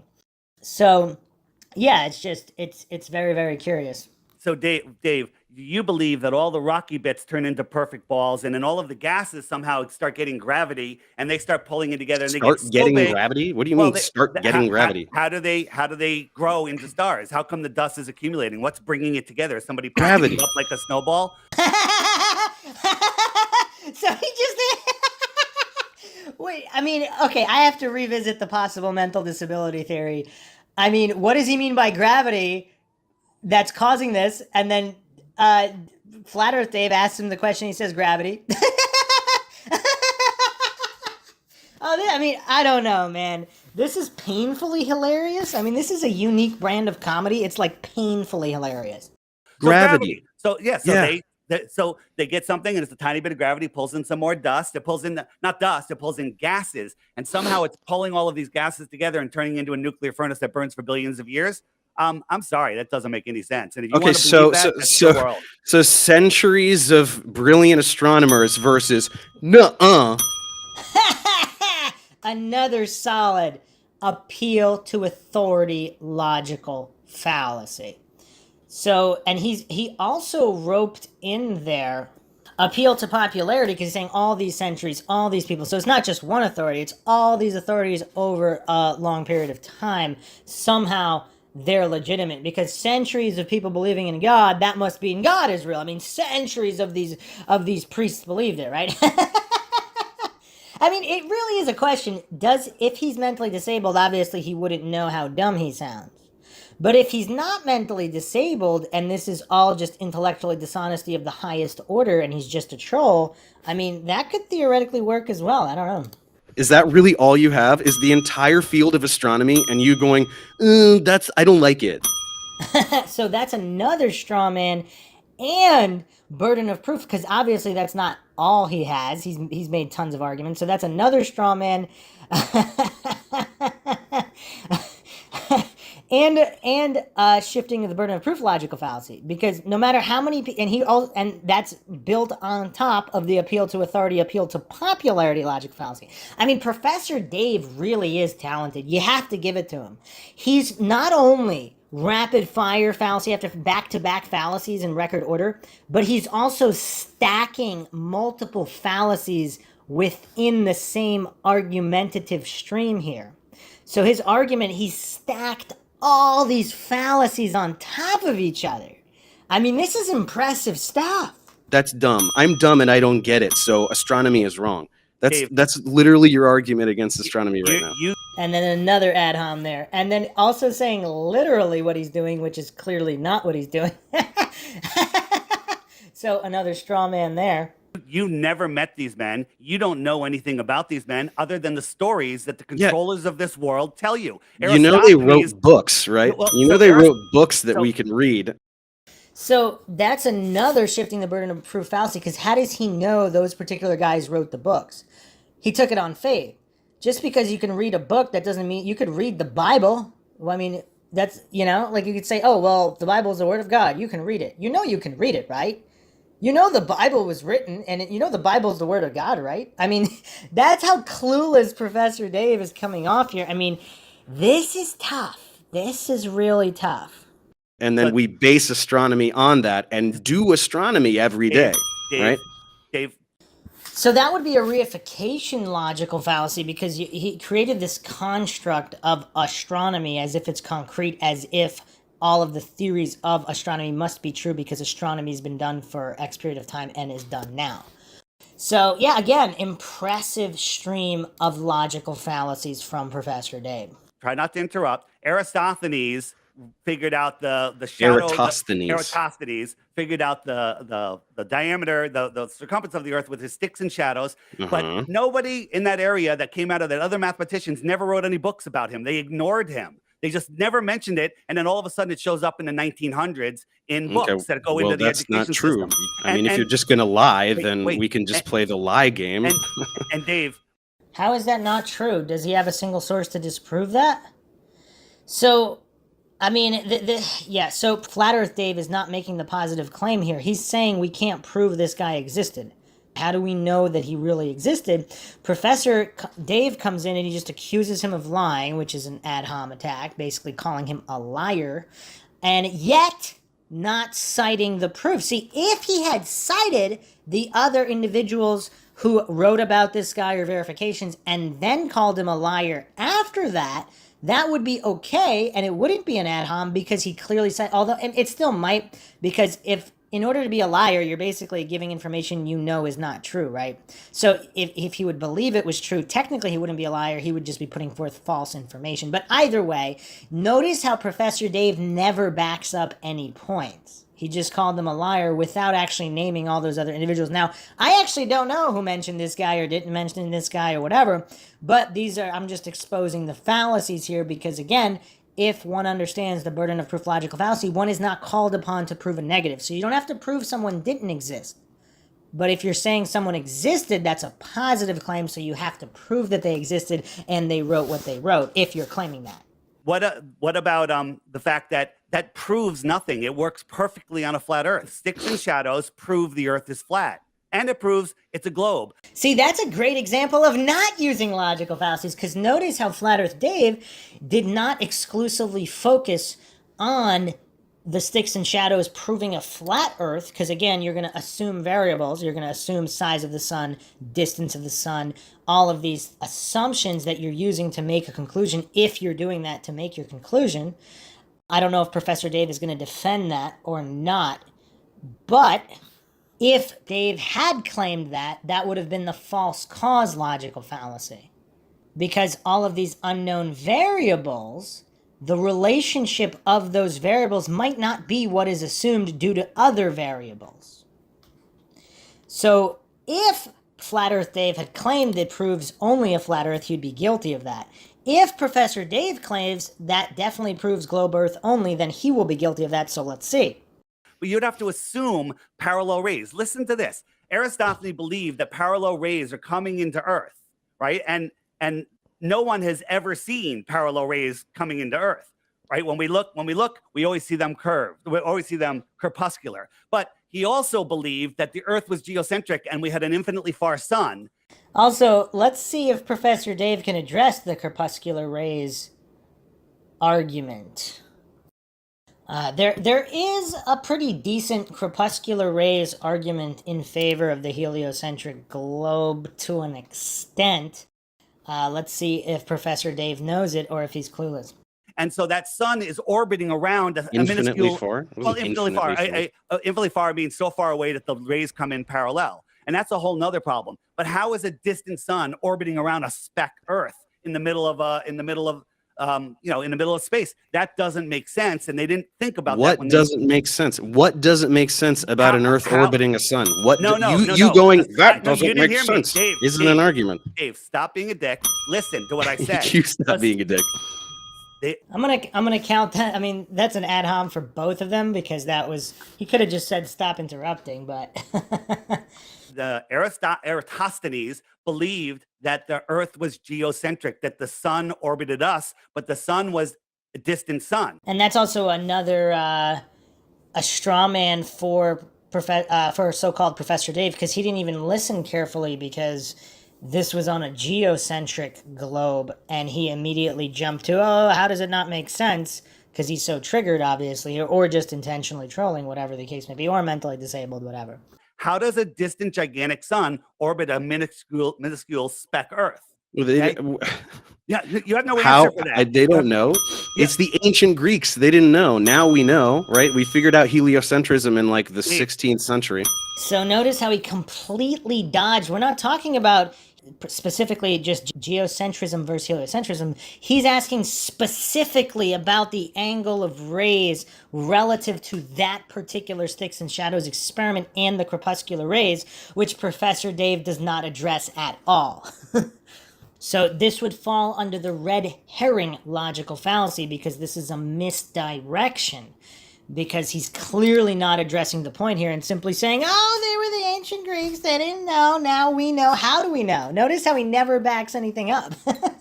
His So story it was like 500 years ago. It's a pretty long time. His story makes no sense. And the other question is, you believe that the sun rays that come in are parallel, right?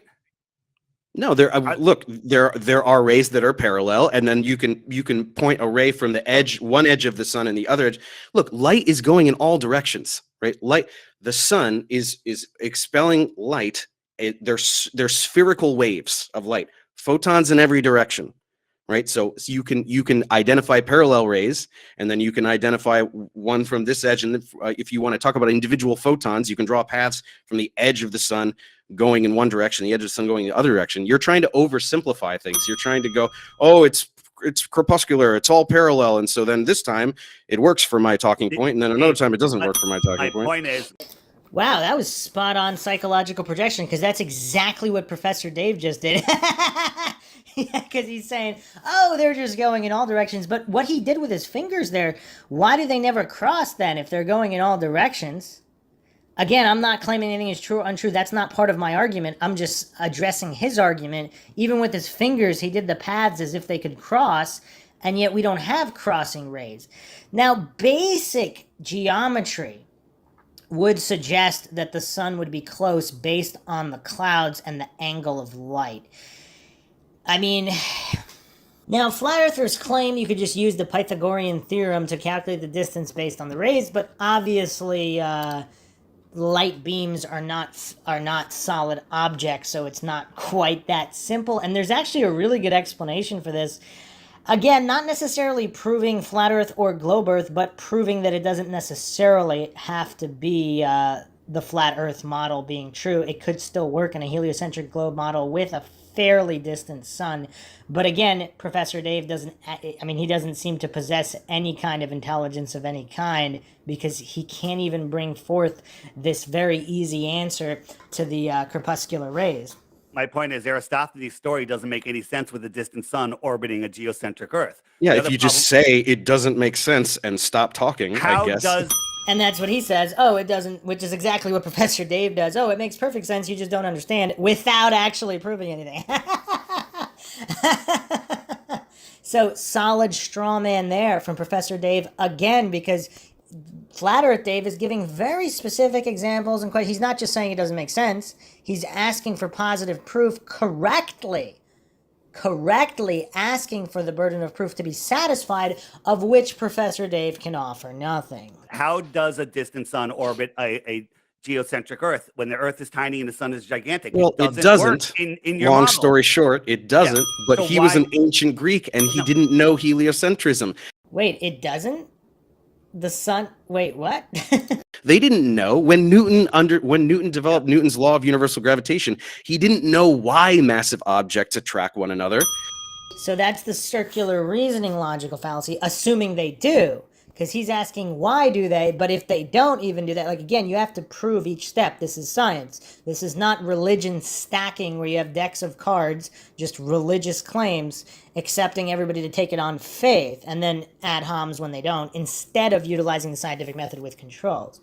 Right? He just said, this is what happens, and I have this equation, and we use Newton's equations to do all these incredible calculations that predict the motion of objects on Earth and in space.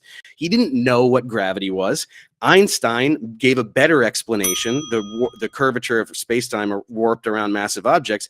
Which has been easily debunked by Run Z Cow. I mean, he debunked it, Einstein's relativity. So again, he's just kind of preaching it, oh, well, this gospel from the Bible proves this. He doesn't show how it proves it. That would be scientific and logical, but Professor Dave, he's just a religious scientism cultist, so he can't actually defend his position using logic and reason and actual science. He can only make religious claims and ad hom attacks. The curvature of space-time warped around massive objects, we're probably going to get a better model later. Just that we don't know why things happen doesn't mean we can't do science at predictive power.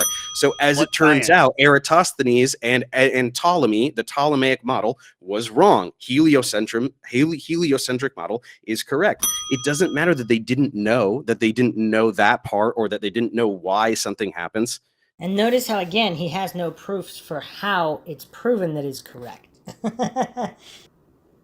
Also, the claim that you don't need to know why something to make predictions. I mean, that's a good point there, because again, with the flat Earth model, the astrolabe, the sextant, all these navigators were able to predict using the flat Earth model. Doesn't mean the flat Earth model is true, but you can still predict things using so-called faulty models or models that are not true. Now, again, Professor Dave, for whatever reason, I mean, there's just a fundamental lack of understanding of this. Now, his subconscious clearly understands because his psychological projection is quite accurate. Because all these things he's accusing Flat Earth Dave of, he's clearly doing himself. So this is another reductionism logical fallacy, claiming that you can only predict things if it's true. And that's pretty much what he's doing here, as if the predictions must rely on some model that's true, even though he says it doesn't, but he's using that as a defense for the heliocentric globe. So that's the added hypocrisy to that on top of all of it. And obviously nobody's surprised on how this goof operates by now, but... Do you not understand how science works? So if he was wrong and the Earth and the were heliocentric, do you think his experiment proved your globe? Well, yeah, it did. So clearly, the goofery here, because he's, again, that was the fallacy that I mentioned before, the false cause logical fallacy. Because clearly that experiment doesn't prove either model, which Flat Earth Dave openly admitted not falling for the fallacy, but the goof Professor Dave here clearly fell for the fallacy. All of those experiments proved the globe. It just didn't have anything to do with heliocentrism. It proved the Earth is a sphere. How did it do that? These religious citations are hilarious. Absolutely not, because with a local sun in like the flat Earth is. And credit to Flat Earth Dave here. He's not getting flustered by this goof. He's clearly just making presentations for the listeners and the viewers of Sean Atwood's podcast here. It's almost like he's not even talking directly to Professor Dave, because he knows that either Professor Dave is just mentally disabled, he's not going to understand anything anyway, or he's an intentional shill who's not going to argue in good faith and is just trolling and trying to make the worst defense possible of the heliocentric globe just for kicks and antagonization. So he looks like he's just making a presentation for all the viewers, nothing to do with Professor Dave. So credit to Flat Earth Dave for realizing who he's dealing with here. We have no shadow here, and we have a shadow here, and then you could do your math and figure out what the sphericity of this flat plane is, right? Okay, so for that to work, how close is the sun? How close is the sun? How close is the sun? Wow, that's the first point he made, just asking a question, very valid in this. That's the first time, is that the first time he's spoken without spewing a logical fallacy? So, I mean, we're a good amount into the debate now. I think that's the first time he asked like a good faith question or honestly engaged in debate thus far. Yeah, really close, like right above the clouds, which we'd be able to see if you went up in a plane or a balloon, and it'd be like right there. Well, that's a straw man logical fallacy again, clearly, because how close is, I mean, between 93 million miles, I mean, and thousands of miles or 100,000 miles, you wouldn't necessarily see it there, but he had to straw man that in there. Like, so he didn't last. Without the fallacy, he couldn't last. And I mean, not only was that a straw man, but it's also kind of a false dichotomy, because he's saying if it's close, it has to be right at the clouds or 93 million miles away. There's no other option. I mean, what is this? I mean, this goof, like, I don't know. What does everybody make of this goof so far? Is he mentally disabled, or is he simply a troll intentionally trying to be as stupid as possible for trolling purposes? Huh? Dave, there's tons of videos explaining how the sun is an apparent object, and we all see it in a different position. Oh, there's videos that say dumb things, so it's true.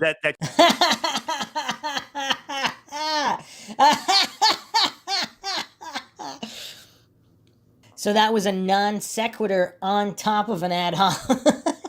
Show science, show experiments. And when you try to triangulate the sun, there's a problem. You can't do it. You can't triangulate the sun. So how far the sun is, some flat earthers say it's 3,000 miles away. I don't like that answer. The math works. We can scale it and make it The 6,000 math miles works. away. You've never done any math in your entire life. You Hey, just hey, say Dave, the Dave, math works and expect people to. Just stop being a condescending prick. All right, try. Why Try don't for a you few stop minutes. condescending to the entire human race and pretending that every scientist ever is a liar and satanic deceiver? That's much more offensive than me calling you stupid, which you Dave, are. Wow, so many fallacies. I mean, he just keeps upping the ante ad hom after ad hom after ad hom after straw man. Obviously, that's not what Flat Earth Dave believes, but he has to pretend it is.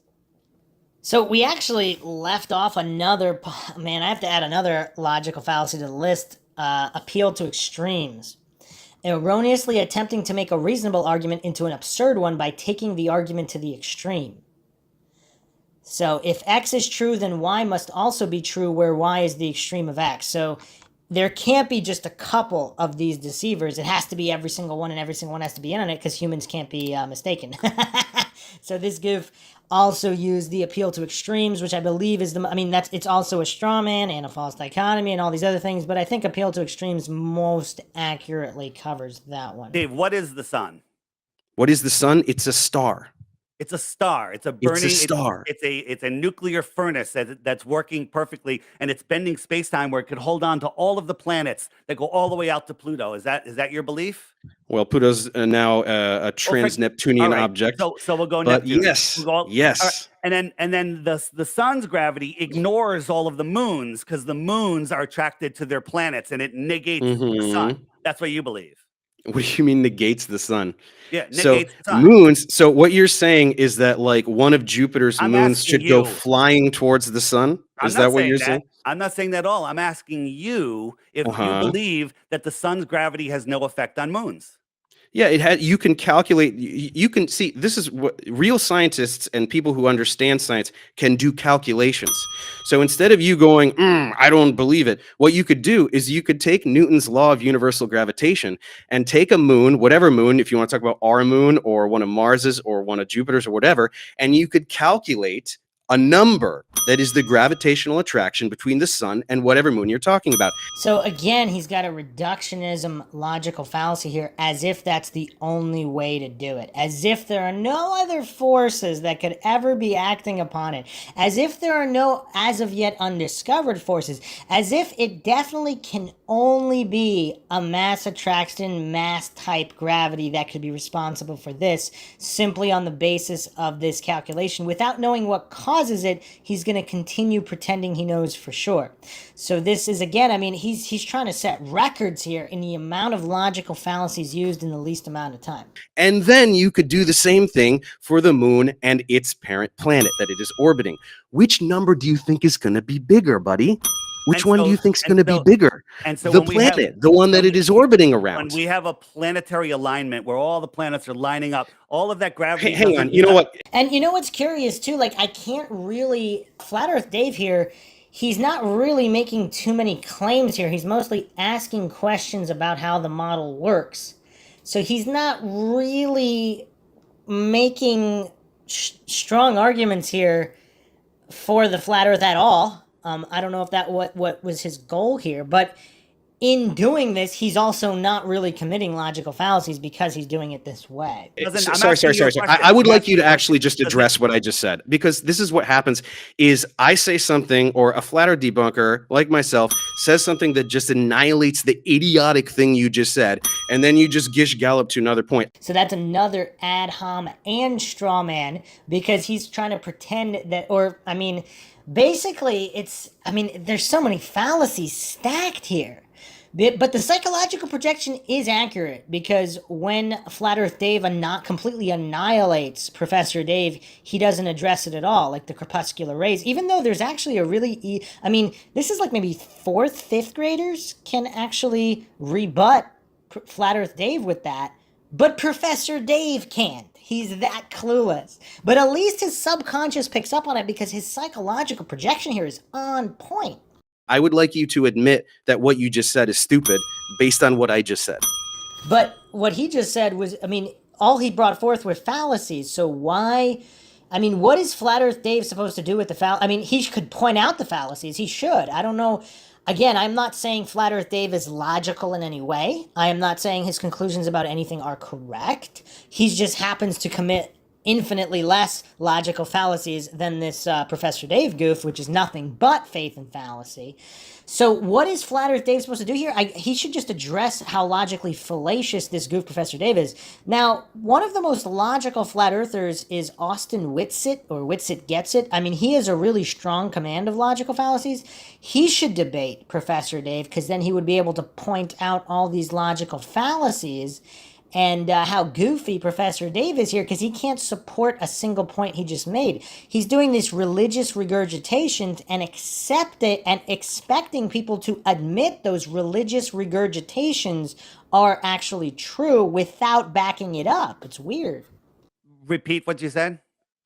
I just explained to you why what you said about the sun and the moon is stupid. Another ad hom. And you jumped to another talking point. So you say that the gravity of the planet is holding on to these moons, and it's so much stronger. Let me finish. I'm reiterating what you say to show you how stupid it is. It's holding on to the. That's an ad hom for Flat Earth Dave. To the planets, but the sun's gravity, it can hold on to the planets, hold on to distant planets, but can't affect those moons at all. Can't affect, like I just said, you can do a calculation. Did you want to do the calculation? Do you want to do it together? Do you want to learn something today? Do you want to learn something? Clearly, Professor Dave doesn't want to learn about logical fallacies or the scientific method, because, again, all he has are these reductionism logical fallacies, as if that's the only explanation. I mean, you could also argue that's a false dichotomy, because either this theory is, this is just really rough. It's called Newton's law of universal gravitation. Do you know what is in the denominator? R squared. It drops off, gravity drops off by the square of the distance. So as things get very, very far away, their gravitational influence is dramatically less, exponentially so. So when you have a moon that is right near a planet, the gravitational effect is way more than the faraway sun. Isn't that neat? Isn't that a neat thing that we can do with math and numbers that are real things that scientists do? Well, you can say 1 + 1, one unicorn plus one unicorn is 2 unicorns, but you still have to prove the unicorn is what you say it is, which, again, Professor Dave does not. He's got this fundamental lack of understanding of basic children's level logical fallacies like burden of proof. Because if, let's say, just for the sake of argument, we are in some kind of giant planetarium, those objects aren't even solid or real. They're just holographic projections. Like, what are you calculating? There is no mass attracting mass. So, but Professor Dave's too clueless to understand even the argument, even that theory he can't understand. Or he can, and he's just trolling, but I don't know. Instead of just going, it doesn't make sense, so that's dumb. Another straw man. You done? Yeah, what do you got? Do you want to address this thing, or do you want to jump right to another thing? I want to jump to something else, because you say that the sun's gravity that can hold on to Neptune and Pluto can't affect the moon, which is way closer to it, and that the Earth's gravity overwhelms that. That's stupid. That's me saying it. Why? You're the all you're saying professor. Is that's stupid. All you're saying is that's stupid. Why? Wow, the psychological projection is on point. All Professor Dave is saying that's stupid, but he can't actually support his arguments. Asking for a burden of proof to be met is never stupid. Just like when Professor Dave asked that question, how far is the sun? Flat Earth Dave didn't respond with, that's stupid. Because that's a valid question. If you're trying to say the sun is X distance, it's up to you to prove it. Saying is that it works because I could do math, but it doesn't.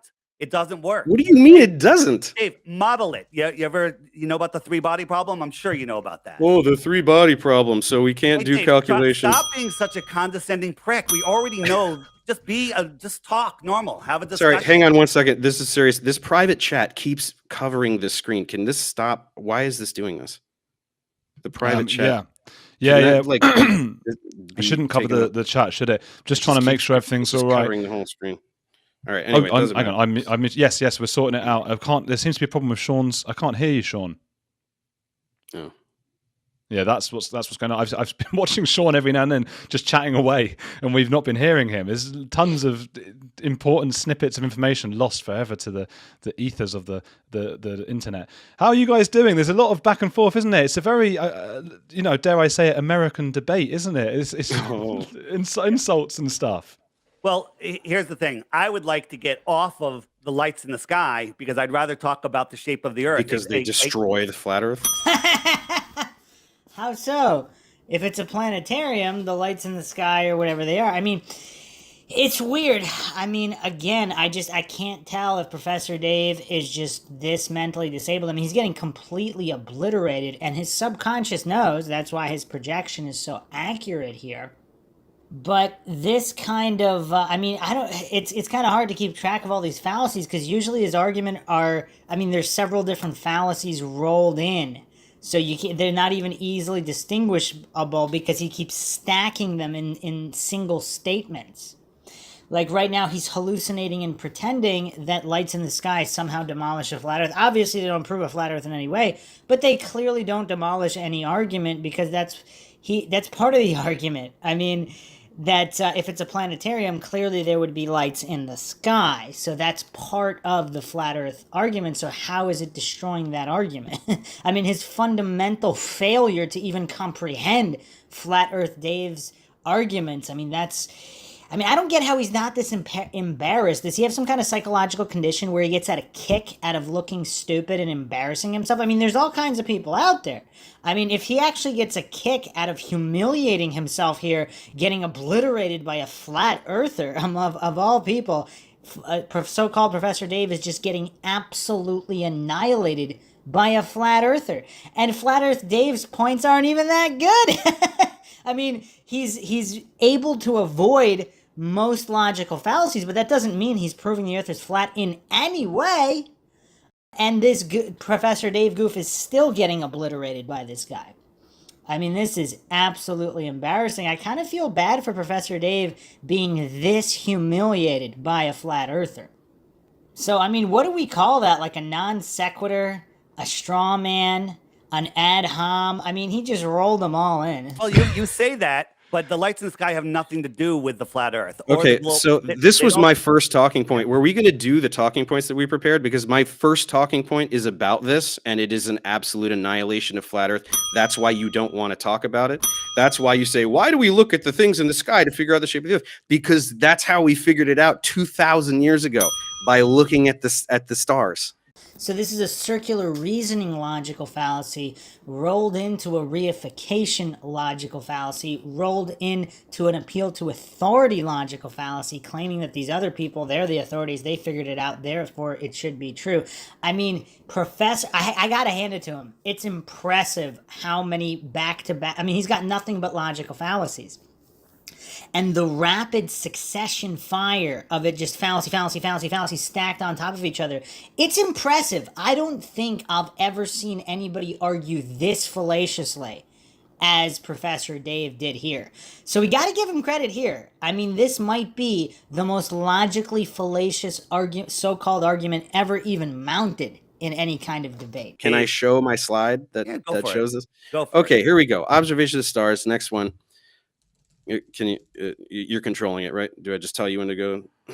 Okay, so if you're in the northern hemisphere looking at the North Pole, then hang on, all this stuff is covering, I can't even see the text.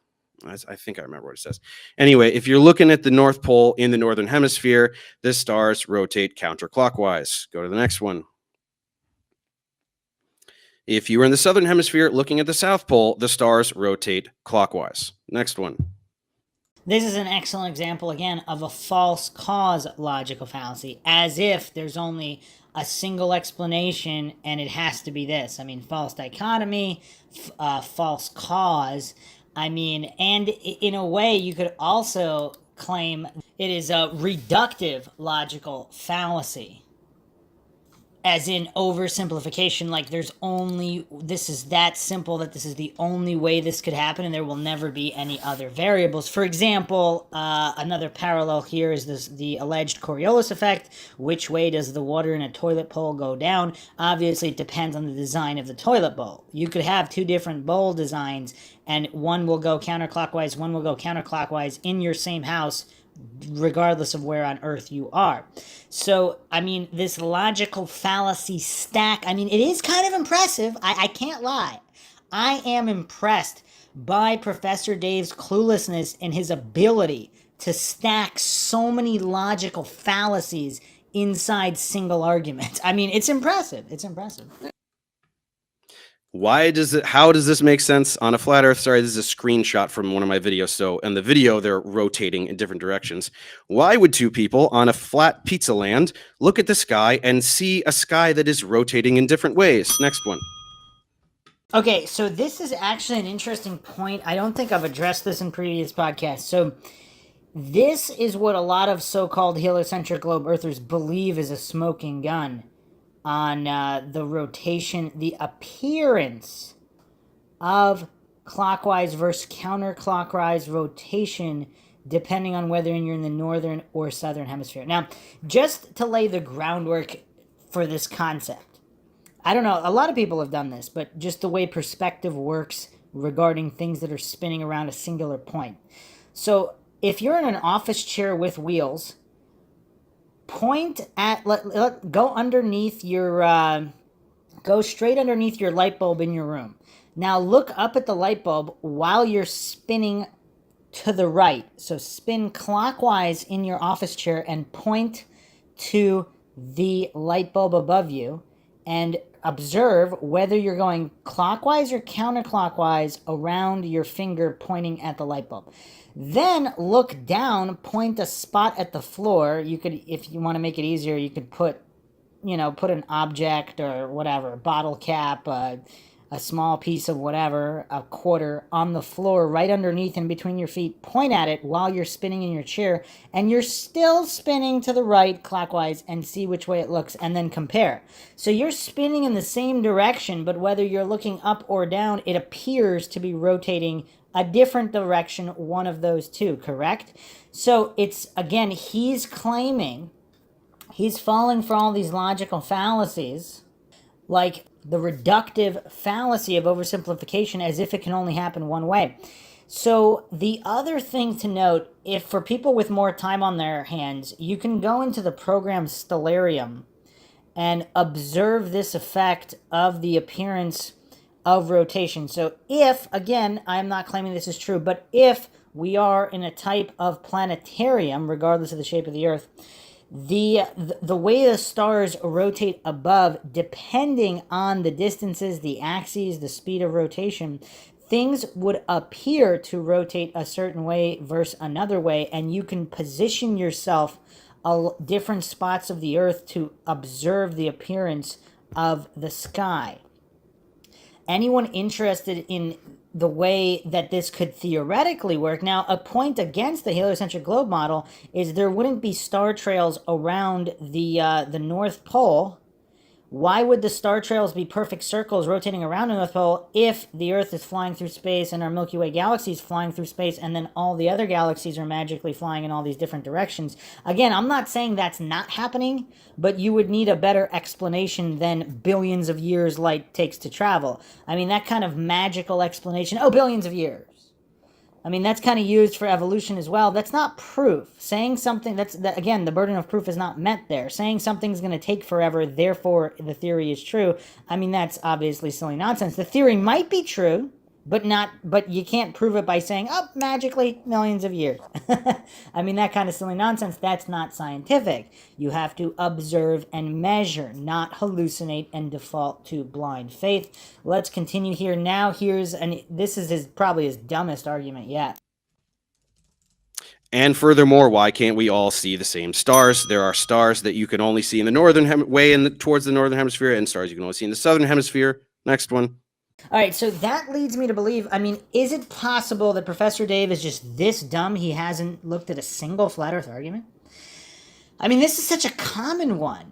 I mean, if you're in a giant warehouse and you put up a certain light bulbs and then you go hundreds of miles and put different color light bulbs in different positions, obviously you wouldn't see the light bulb. This is the goofery of some of these clueless heliocentric globe debaters. They're trying to plug in the parameters of distance and everything into the flat earth model, but the flat earth model does not include those parameters.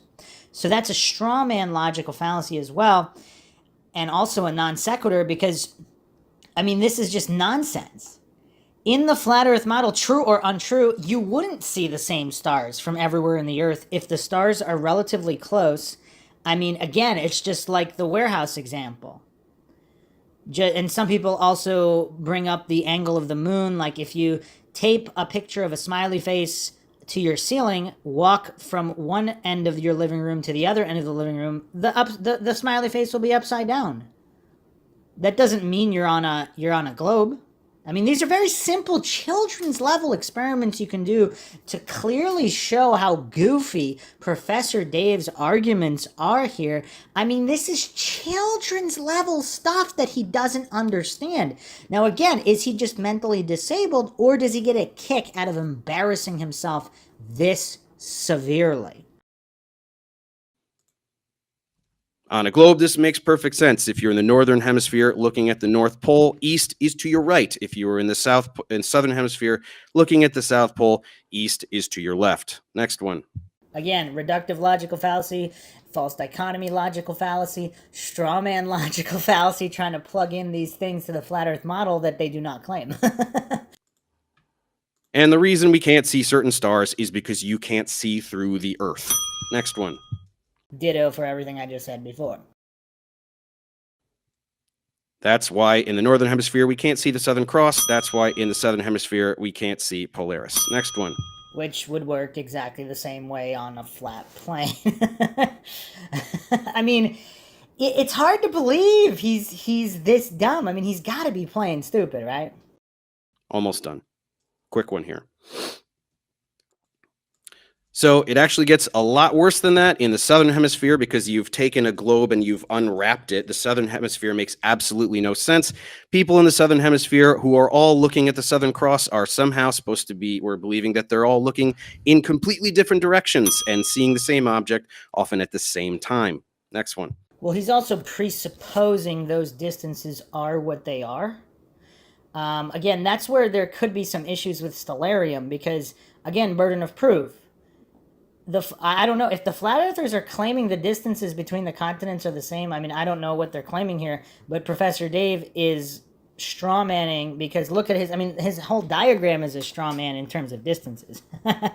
It might be that because Ash is doing this. Oh, has he done it? Has it worked? Yeah, that's it. I think this is the last one. So again, on a globe, south actually means something. People who are looking south are all looking at the South Pole. They're all looking in the same direction. So that's why they all see the same thing, such as an object like the Southern Cross. All right, can you go I back think to that's the the last one. So again, if Professor Dave was interested in good faith logical debate, he would at least examine the argument for the Southern Cross and the theory that if this is some kind of a projection planetarium, what would the actual rotation of the Southern Cross be? Like, what are the axes and distances?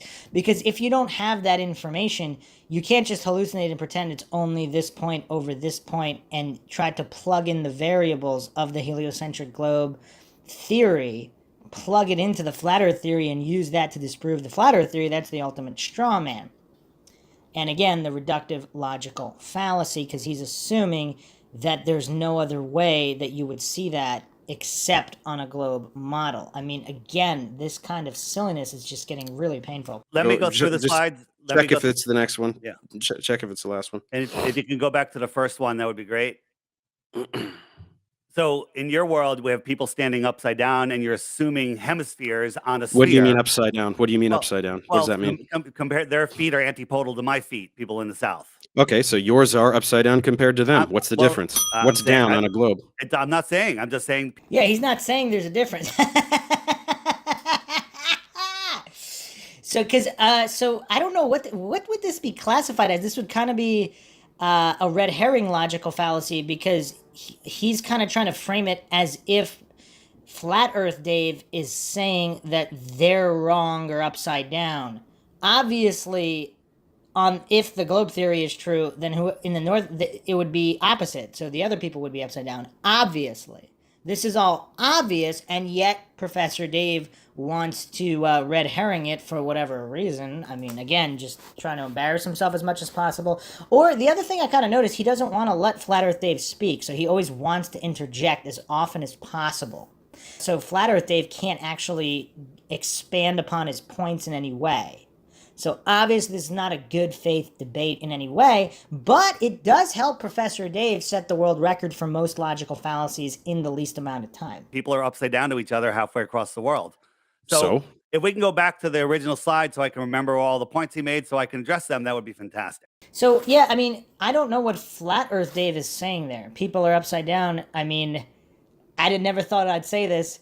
I'm going to have to agree with Professor Dave here. So on a heliocentric globe, they would be upside down. And so what? I mean, I don't know what Flat Earth Dave's trying to do here. He's trying to clarify a point. I mean, he's not actually making a claim. He's trying to clarify the globe Earth model, so it's technically not a fallacy. But my next question as well is, so, like, where are you going with that? I think the issue is that Ash, the producer, is having some issues with his internet and isn't able to do it. Sorry about this, guys. We're usually quite good with the tech and everything. So, yeah, I'll try to. I can tell you the points again. I'd rather just see the points rather than hear you say them again. Okay. I don't know. He can't change it back. I don't think so. He's in the Philippines or something mad like that. So he's having some difficulties with it. And I think Sean is as well. Good thing I'm here, saving the day. Okay, look, but yeah, it was that in the northern hemisphere, the celestial sphere rotates counterclockwise. In the southern hemisphere, it rotates clockwise. Let me respond. And we can't see certain stars. You don't have to do the whole presentation. You can just remind me. That was it. Go ahead. So no matter where you are in the world, all of the stars, all the lights in the sky from things that we call planets, wandering stars, sun and moon, they all rise in the east, set in the west. If I'm standing on a flat Earth looking out to the south, the stars are coming from my left. If I'm standing in the north, looking at the north, the stars are coming from my right. That explains the opposite direction. No, you just explained the globe model. You didn't explain anything. You don't understand.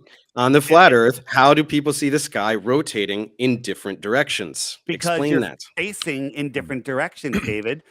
I mean, he really should have brought up the example, like even just spinning in your chair, looking down versus up. It appears that there's a rotation one way versus the other way. Now, to be fair, Flat Earth Dave does not explain this very well. But on the other hand, Professor Dave should know the basics of perspective, which he either does not. Either he has some kind of mental disability, can't grasp the children's level basics, or he's playing stupid and intentionally trying to appear as stupid as possible. I don't know which, of course. If all the facing stars, a different direction. I will explain. If I'm wait, hang here, on. Speaking of facing in different directions, Flat Earth Dave, because we've changed the angles a bit, you're a bit off the screen. There, that's it. You look I good got now. it. It would be better if you can make me widescreen so I can show what I'm showing. But okay, well there you go. And I'll just say, Sean's just saying that his thing is freezing, so I guess he'll be back when he can. But for now, you keep going. So on a flat Earth, if you have a flat Earth, north is to the center, south is every direction away from the center. So if the stars are going this way from my right shoulder to left shoulder, I'm looking at the North Star, they're going one way. When I turn around and I look at the south away from the center, they're coming from my left shoulder to my right shoulder. They just changed directions. Okay, there's no argument there. There's nothing to argue. That works. Okay, now do clockwise and counterclockwise. Well, because that's really what we're talking about. What do you mean it doesn't matter? Again, you're David, talking about a direction. I'm talking about clockwise versus counterclockwise when you're looking at the poles. David, the optics of the sky. Well, so now he's presupposing that there are poles. See, again, he's trying to plug in the variables of the heliocentric globe, which Flat Earth Dave does not believe in. He does not believe there's a South Pole. So again, this utter failure of Professor Dave to understand even basic rudimentary flat Earth theory, and yet he's debating on it, I mean, this level of cluelessness, I mean, it really is something else. It's just something else. Again, he's just stacking all these fallacies. Yeah. Huh? Well, you say the polls. So getting back to your point where you have somebody in Santiago, somebody in Johannesburg, and somebody in Australia, when they see the Southern Cross, well, they don't see it at the same time. They see it 12 hours apart from They Santiago. don't see it at the same time, so people wait, looking south can't see the night sky at the same time. David, if you Mhm. understand what the flat Earth model is, if somebody's in Santiago, You don't have a and model. Well, he clearly has a model. Might not be true. So this level of straw manning, non sequiturs, ad hom attacks. I mean, it's just the stacks are just so crazy. I'm gonna let this play for a little bit more because this is gonna take forever if I keep calling out each one. So I'm just gonna put it on the counter. I think everybody's kind of got an idea of all the different fallacies, and they'll be able to see who commits what. listen, Yeah. stop being a dick. Okay. You stop being a dick. If some- Your entire existence is being a dick to Hey. all of science. So stop telling me to stop being a dick. Keep going. Mhm. So somebody's in Santiago and it's midnight. They're looking at the Southern Cross. Well, somebody in Australia that's looking south, they're looking at the noon sun. You tell me how they can Noon see the sun? star- How the many? noon sun. How many time zones apart are they? Are they 12 time zones apart? Well, at noon, close to noon, right? Okay, no, first of all, not close to noon, but it doesn't matter. How about you go 4 hours apart? Why don't you go 4 time zones apart? They should still be looking in completely different directions. 12 midnight, 4 a.m., night sky, both looking south, both can see the Southern Cross. On your pizza world should be looking in completely different directions. Explain that. Dave, when the only time that can happen is in Johannesburg and Santiago, and if you add magnetic declination in there, they're both looking in the same direction. Magnetic declination. Yeah. So you think just saying the word magnet is going to be an argument here that's going to work for you? So that's funny because whenever the flat earthers call this out for the heliocentric globers always say, oh, because of gravity. And now Professor Dave is saying, oh, well, you can't just say magnetic declination. That doesn't prove anything, as if it's true the same way the goof mentions gravity. But let's get a little bit into magnetic declination. So this is right from NOAA, National Center for Environmental Information. Magnetic declination, sometimes called magnetic variation, is the angle between magnetic north and true north. Declination is positive east of true north and negative when west. Magnetic declination changes over time and with location. As the compass points with local magnetic fields, declination value is needed to obtain true north. So, depending, again, there's a lot of different theories at play. If electromagnetism is the primary force that we're dealing with, and if there is some kind of a projection system on the dome, if there is a dome, if the flat earth model is true, then without knowing the exact variables of this projection and how it would be affected by magnetic declination as well as electromagnetism and all these other things to obtain the true path, because Professor Dave is of course trying to plug in the distances and variables in the heliocentric globe model of all the constellations and all that into Dave's flat earth model, which does not include those pieces. So his straw man, I mean, he's definitely the king of straw manning because he's pretending all of these variables would fit. And now notice how he interrupted flat earth. He didn't even let him explain how magnetic, because when Professor Dave speaks, he just says the terms and then never backs them up. Flat earth Dave, I don't know if he's going to back it up or not. He's in the middle of making his point, and Professor Dave can only interrupt like a clueless goof. I mean, I guess, is he that triggered, or is he just that much of a troll playing this level of stupid because he gets a kick out of embarrassing himself? Look up the magnetic declinations of those areas. You don't know what direction you're facing, right? There's certain areas of Antarctica that the magnetic declination is 170 degrees. So when your compass says north is that way, it's 170 degrees the other way, according to, NOAA or whoever's in charge of that, right? Look, you can dress it up however you want. We're talking about looking this way and looking that way, and they see the same thing. Well, again, so now we're into burden of proof, logical fallacy, because, well, also red herring, because he's claiming you would know which way you were looking. So which model are you on? Because you would have to prove, like the burden of proof, he's saying Professor Dave's making the claim that they're looking this way or that way, they would have to, relative to what? Because on the flat Earth model, obviously, that's not the same as the heliocentric globe model. Again, these are children's level basics, but Professor Dave just can't grasp it. And you're fixating on Santiago and Johannesburg because you think that they're far enough apart that they're not going to both be nighttime. I'm telling you, you can go any distance apart. Just go from Perth to Sydney. What do you mean any distance? How are those distances verified? Because if the flat earthers are claiming that those distances on the globe between those areas are not the actual distances, then how would any of this be proven? Again, a fundamental lack of understanding of the burden of proof, logical fallacy.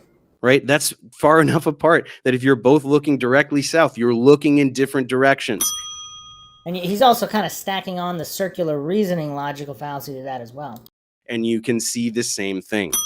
You cannot explain that. That's why you're trying to throw out jargon to confuse people. Oh, that's another straw man. He clearly defined it. And so if Professor Dave doesn't know what magnetic declination is and how it would affect the appearance of the constellations in the sky relative to position, he should not be discussing the subject, of course. I'm not trying to throw out jargon to confuse people, David. That's exactly what you're doing. Another straw man and ad hom. When you're looking towards the same area. You're looking towards the same area. And, but on your pizza world, south is a different direction for every longitude line. Do you not understand that? On your pizza land, right, you have all these longitude lines. Directly south is towards your magic ice wall. Everybody looking south is looking in a different direction. Magic ice wall. Yeah. So stop trying to skip to something else, right? Are you denying that longitude lines, everybody on your pizza world is all looking in a completely different direction when they look south? And NASA or NOAA, they tell us, what longitude lines you're talking about. They tell us that the magnetic declination is a different direction. So, I mean, it's weird. I mean, can Professor Dave be this dumb that he doesn't understand that the flat Earth model does not include those same lines at those same distances? Now, to be fair, I don't know if Flat Earth Dave or any other flat earther is giving a positive claim onto what those distances actually are. I mean, you would need to do that in order to support the claim that the Earth is flat. But that doesn't change just the logical fallacy records here of Professor Dave. We're listening. Do they, or are you just randomly grasping at words to try to make sense of something that is absolutely unexplainable for you?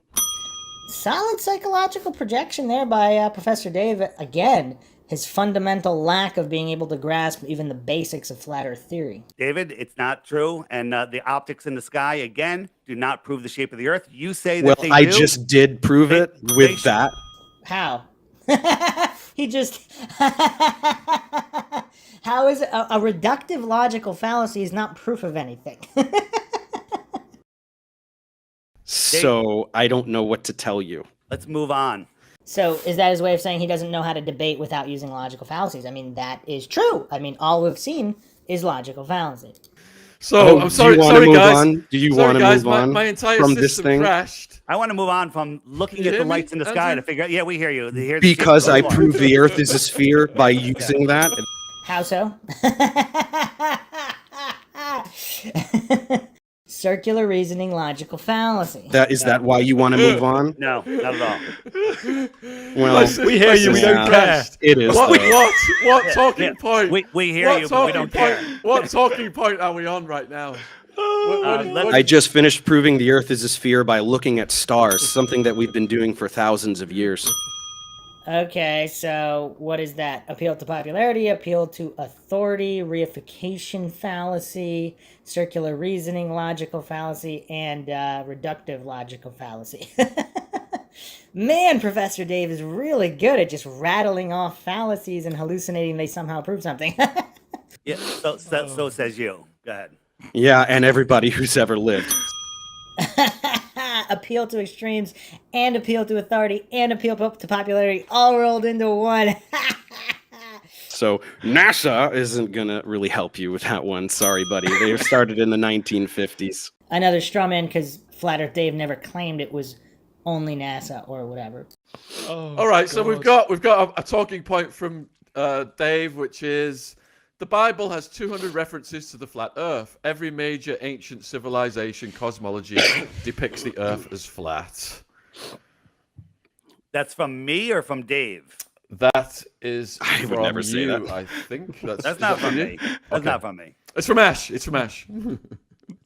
Yeah, I mean, if you're a Bible believer, you know, from page 1 in the Bible, it says God separated the waters from the waters and created the firmament. That's all interesting, but you know, I don't use the Bible as science because science will show us on a ball Earth, Dave. Yep. You have to have a physical horizon, right? If my fingernail is a boat, as it goes away, it disappears below a physical horizon, and zooming in will not bring it back. However, we can see too far. They say the ball is 24,901 miles around, but we can see things that are way, way, way farther. And with infrared, now we're seeing things 500 to 1,000 miles away. The amount of curvature. No, you're not. I know, yeah, we are. You're not. Wow, so flat out denial. Okay, lying. I mean, you have to hand it to Professor Dave. In addition to being a master of logical fallacies, particularly the straw man, he's also a pretty good master of psychological projection. I mean, quite accurate. I mean, what are we going to rope this I mean, this is technically would probably be personal incredulity logical fallacy because he can't believe it's true. So he's saying, oh, no, you're not. It's not true. Go look at Jay Tolan Media's channel. Oh, It's go amazing. look at some lies that a flat earther said. That is real evidence. No, So that would be a genetic logical fallacy and an ad hom. Man, Professor Dave's on a roll. Just fallacy, fallacy, fallacy, fallacy. I mean, this has got to be the world record for most fallacies in a single debate in the least amount of time. Sure. It's Dave. It's well documented. You haven't looked at it. And then when you say the curvature formula is a parabola, I absolutely agree. It is. Over 1,000 miles, it gets off a little bit, but anything under 1,000 miles, all three formulas come within a very close proximity of each other. Yeah, right? but the problem is you can't do math, so you just do the math wrong. Okay, so that's an ad hom and a straw man logical fallacy because he didn't even examine the math and he's claiming it is wrong. Well, you just say that, but if you look at all of the curvature formulas under 1,000 miles, it's perfectly accurate. And then you think that we're spinning at 1,000 miles an hour and we don't feel it, and we're changing, you know, we're changing directions. How is that possible? How about when the Earth comes around comes around towards the sun in the winter, in our northern winter, it's speeding up and taking its sharpest turn, and then we don't feel any of those forces? Its sharpest turn. Okay, so this one's really hilarious to me. So the sun goes around the Earth, or sorry, the Earth goes around the sun in how long? How long does it take? A year. A year, right? So why don't you go ahead and get in a car and do a 360 turn and make it take a year? Are you going to feel that? Dave, that's not a Let's fair... break it down. 360 degrees, 365 days, that's about a degree a year, right? Why don't you get in a car and drive for 24 hours and over 24 hours veer by 1 degree? Are you going to feel that? Okay, this guy actually seems genuine, so I think I'm going to have to lean towards mental disability. So this is a false analogy or a non-congruent logical fallacy. Again, Professor Dave is starting to get a little bit more diverse with his logical fallacies here. So obviously, one single motion over a period of time is non-congruent to the claimed motions of the Earth, because there's a claimed 1,000 mile per hour spin on the axis, then there's the claimed movement around the sun, then there's the claimed movement of the entire Milky Way galaxy. So these are all multiple points of direction, not a single point. That would be equivalent to this. People say, "Oh, I'm just trying to think of the easiest way." I'm just trying to think of something to say Hey, that Dave, will make stop- sense. Stop being a dick. Right? Imagine you want to compare Oh, that. man. If you want to compare that to reality, imagine you're in an airplane where you remove the outer shell of the airplane, you double the speed of the airplane, and you nosedive 2 miles a minute. Okay, and that just to follow the curve of the Earth. That's the speed that the Earth is curving. And when something's moving and it's curving, that's acceleration. Okay, so big words. So that was a red herring. I'm going to count that as a red herring for Flat Earth Dave here, because that doesn't specifically address the multiple motions or the time of the motion. He kind of changed the argument on moving vertically, whereas the previous argument was moving horizontally. Acceleration's a big word. You know, well, when it is for you because you're not using it properly. How is he not using it properly? So, I mean, this would basically be an ad hom, as if he's too stupid to know the right definition, so he's not using it properly without showing how he's not using it properly. So, Acceleration is rate of change in velocity. So you're using it like it's when velocity. you change So off you don't of know your what vector, acceleration when means. you change off of your vector, that force is equal to acceleration. Okay. Yeah, but I just told you, don't- right? It takes a year to go around the sun. What? So- How much are you feeling? Do you want to calculate it? Should we Dave, calculate I'm it together? talking about the spin of the Earth. The Okay. spin of the Earth. The spin of the Earth. Right? You're The dropping. spin of at the Earth is constant.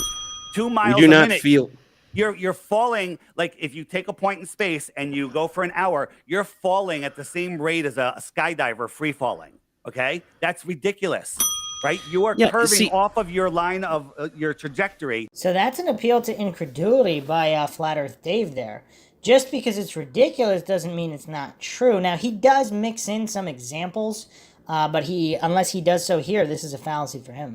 This one I think I figured out, and I think this one is genuine confusion on your part. So I don't want to hold this one against you as much as other lies you tell, which are just blatant lies.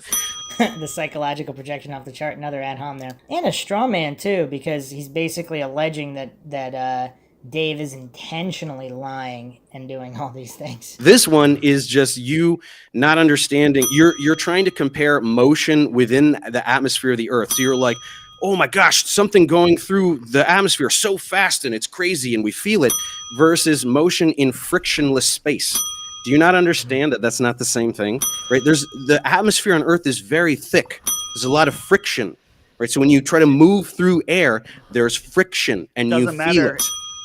So that's a red herring on the part of so-called Professor Dave, because that's not really relevant.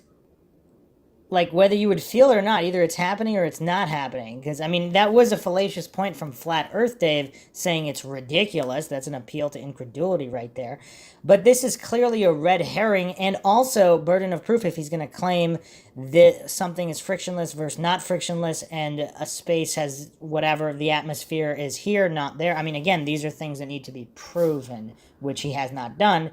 And you could also, that's also circular reasoning, logical fallacy, technically. It doesn't matter. What do you if that mean it air doesn't is- matter? If that air is spinning with the Earth, which you have to believe in your model, you would feel Doesn't that, matter. You would feel that motion. If you're in an airplane, Why would you feel the motion? Why because would you're you feel the motion? Because your energy is changing directions, and you would Your have a energy force. is changing No, wait, directions. What about eclipses, guys? What about hold on. eclipses? Hold on. That's Let- my let's- third gotta- talking point. I hope we get to it. Let's finish this point.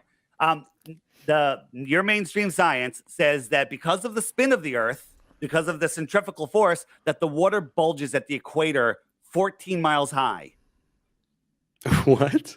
This is what Neil deGrasse Tyson and science tells us about the spin of the Earth. The water No, it at the doesn't. equator, yes, it does. It it bulges 14 doesn't. miles high. He actually did say that. So this just denial of, I mean, what would you even place this in? The tide doesn't actually come in and out. There is a bulge of water, two of them, on opposite sides of the Earth, caused by the sun and the moon. And Earth turns inside that bulge. When we say the water rises and falls tidally, what's happening is we are rotating into the bulge and then out of the bulge. So the bulge is already It's there. already there. And all we kind of do is pass through the Pass bulge. through, and the water gets high and it gets low. So that's the clip there from Neil deGrasse Tyson here. And of course, Professor Dave is so clueless, he doesn't even know about the equatorial bulge. That's his own model that he's defending on blind faith and logical fallacies. So this goof, he's so clueless and triggered like a small child. He hears something he doesn't think is true. Oh, no, that's not true. No, it doesn't. No, it doesn't. Like a small child denying what they're ignorant of. So another appeal to incredulity, logical fallacy. I mean, this is world record stuff here. It makes the Earth 29 miles wider at the equator. No. That's the Earth, not the water. There is a bulge of water. What are you talking about? There is a bulge of water. Are you a moron? There is a bulge of water, Dude, the radius. This is what happened. You're very confused. So let me ask you a question, No, stop, because you just said a very specific number, and I know why you said that number. The diameter of the Earth is about 27 miles greater at the equator. That's the whole Earth. You're trying to pretend that it's all water, that there's just this big thing of water that's 14 miles. Is that what you're genuinely trying to say? Are you that stupid? There is a bulge of water, What a goof. Well, that's what Neil deGrasse Tyson says. But No, he didn't say that. There is a bulge of water, No, he didn't say that. There is a bulge of water, Go with you. I'll go with you. The Earth is bulging. So does that mean that large bodies of water at rest near the equator, if you hung a plumb line over it, that it wouldn't be perpendicular to the surface of the water? It would be off just a little bit because of that bulge? Or does gravity? Well, what does the bulge of the equator have to do with the water? There is a bulge of water, two of them, on opposite sides of the Earth. Well, because the gravity pulls everything to the center of the Earth in your whole world. Does Professor Dave not know that there's water, that there's oceans? I mean, his argument here, it's making it seem like he's not aware that the ocean is on the Earth, so therefore the any kind of bulge would affect the water because, I mean, the Earth is mostly water according to his mind. I mean, this level of cluelessness, I mean, this truly is record-breaking. And if we have a bulge at the equator, a plumb line, which should be vertical, it should be perpendicular to the water, would not be perpendicular to the water because the water would be sloping away because we have a bulge. What do you mean sloping away? Okay, a bulge isn't. First of all, as I just said, this has nothing to do with the water. There is a bulge of water, two of them, on opposite sides of the Earth. It's the shape of the Earth itself, so you're just completely wrong anyway. There is a bulge of water, two of them, on opposite sides of the Earth. But second of all, what this is the thing with you guys. You think that the curvature of the Earth is supposed to be, you're talking about a plumb line. Do you think that the curvature of the Earth is supposed to be like this or something? Do you have no idea how big the Earth is? Do you not understand that the curvature is not detectable at the surface of the Earth? I mean, it's not detectable, yet he's claiming that a ship would disappear over the edge if that's what he's claiming, unless he doesn't claim that. But he claimed that the other guy doesn't know math because he doesn't understand any of these arguments. So the psychological projection just off the charts here. He doesn't understand any of it, yet he continues to argue. It's really big. It's a really big planet. Horizon. We can see boats go over the horizon. We can see boats go over the horizon, but we can't see the curve, right? Dave, according to your math, there's certain things that should be behind a curve at certain distances, but we can see too far. But we can't. You just lie about them.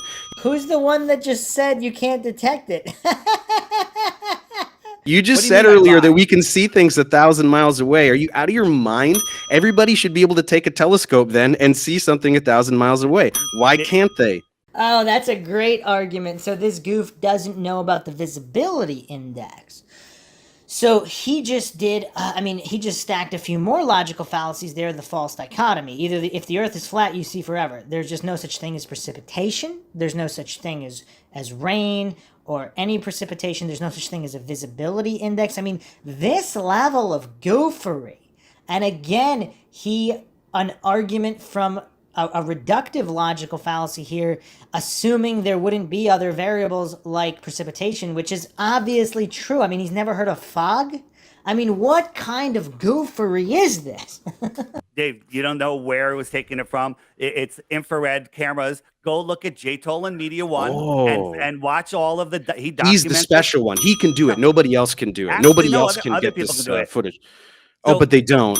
Dave, let me ask you a They question. just don't because they don't feel like it. Is Strawman, genetic logical fallacy. There's a whole bunch of infrared footage. There's infrared footage from planes, etc., etc. But he's so busy interrupting, trying to set the world record for logical fallacies that, or again, if he just gets at a kick out of making himself look this stupid and embarrassing himself to this level, I mean, bravo, because he accomplished that. do you believe that the ground is horizontal? It's almost perfectly horizontal. Yes. Okay. Are horizontals parallel? If you Are horizontals parallel? That's a question. I think what you're trying to ask is if you have parallel planes, right? If you have two flat planes, can they be made parallel? Yes, two flat planes can That's be not what made I'm saying. parallel. Well, what are you saying? Because nobody has what any I'm clue saying what you're is- saying. If you have a horizontal line on Earth, then there's only one point that would be touching the Earth, and the rest would just rise up into space. But all horizontal lines line up with the horizontal horizon. Okay, they're all parallel. Yeah, do they, or do they just look like that because your eyes suck and they can't distinguish between arc seconds of angle? Oh, okay. So maybe he's not mentally disabled. So he's just intellectually dishonest because all of a sudden, he's claiming what you see might not be true. So the hypocrisy off the charts here, because earlier you look through a telescope, something looks round, all of a sudden it has to be a sphere because it looks like it. And then all of a sudden, when it comes to parallel lines in the distance, all of a sudden he's saying your eyes suck and it might not look the way it is. So he's not mentally disabled. So this is all an act of just playing stupid in an intellectually dishonest fashion. Well, at least we have evidence of that now.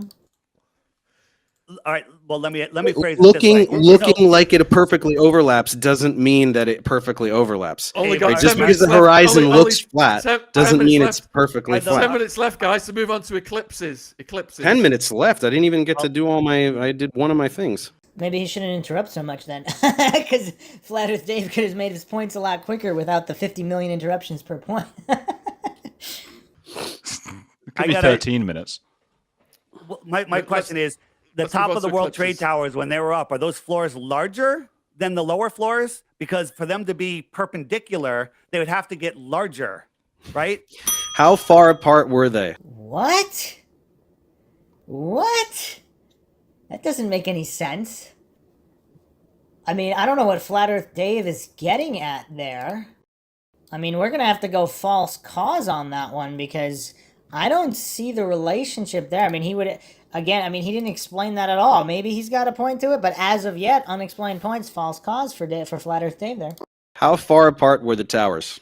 I don't know, but I'm asking you about one tower. Okay, but it doesn't matter. Look, it doesn't matter if we're talking about the distance between the towers or the width of a tower. Do you know how much curvature there is over such a small distance?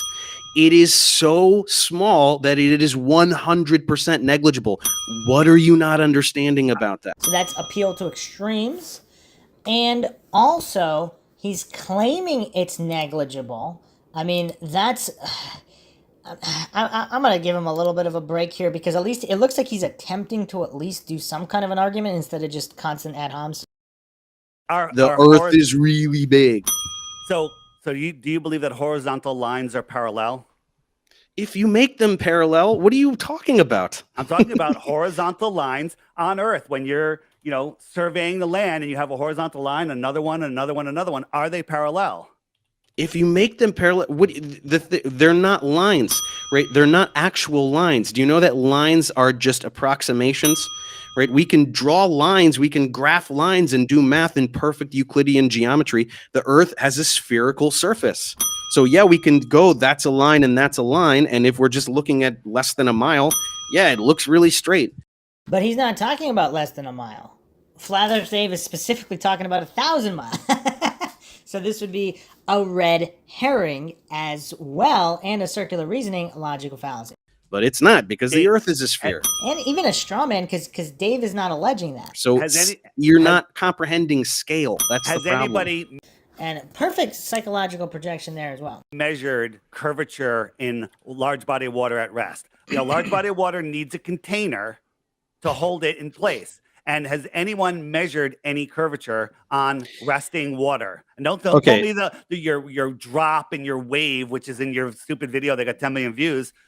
Drop and wave? I don't even know what you're talking about. You talked about water curves. And you showed a drop of water. Oh, yeah. Okay, no, I know what you're talking about. That is just a complete straw man. Well, nonsense. it's not, but actually, this is what's funniest to me is that you're flat Earth, you debunk yourself with this level water thing, because the funny thing is that, so tides exist, right? And so on your little pizza world, tides are these little mounds of water that kind of travel around. I don't really know how else you're going to explain this, but right, tides exist, right? Yeah, they do, but they don't correlate to the sun and the moon. There's Stop. no. Stop. So, Flat Earth Dave is demonstrating how he's strawmanning, and he's desperate to get him to stop exposing his own cluelessness, Professor Dave's cluelessness here. He gets so triggered to say, stop, don't expose my cluelessness. Stop. No sun and the moon. No sun and moon. There are the water levels go up and down, right?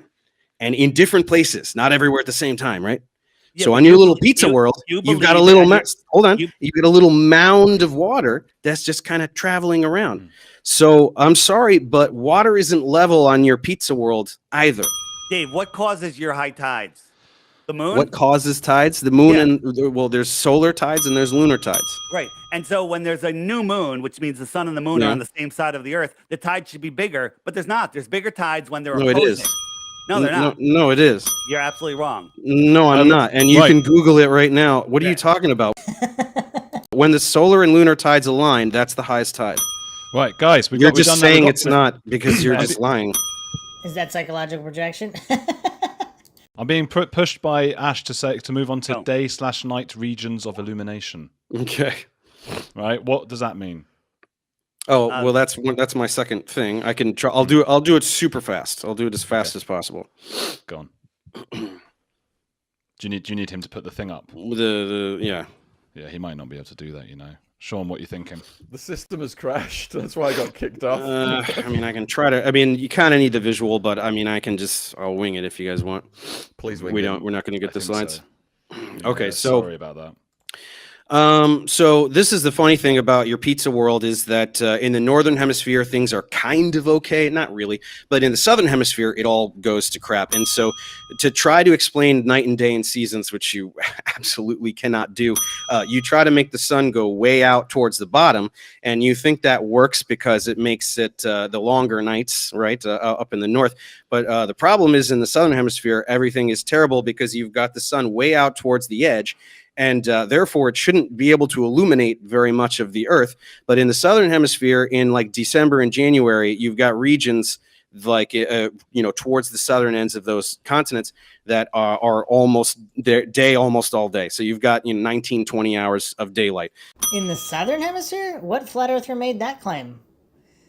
It looks like, I don't know what Flat Earth Dave is doing here. I guess maybe he's just sick and tired of arguing with this goof who's got nothing but fallacies, but I haven't heard that claim. I've heard the opposite claim.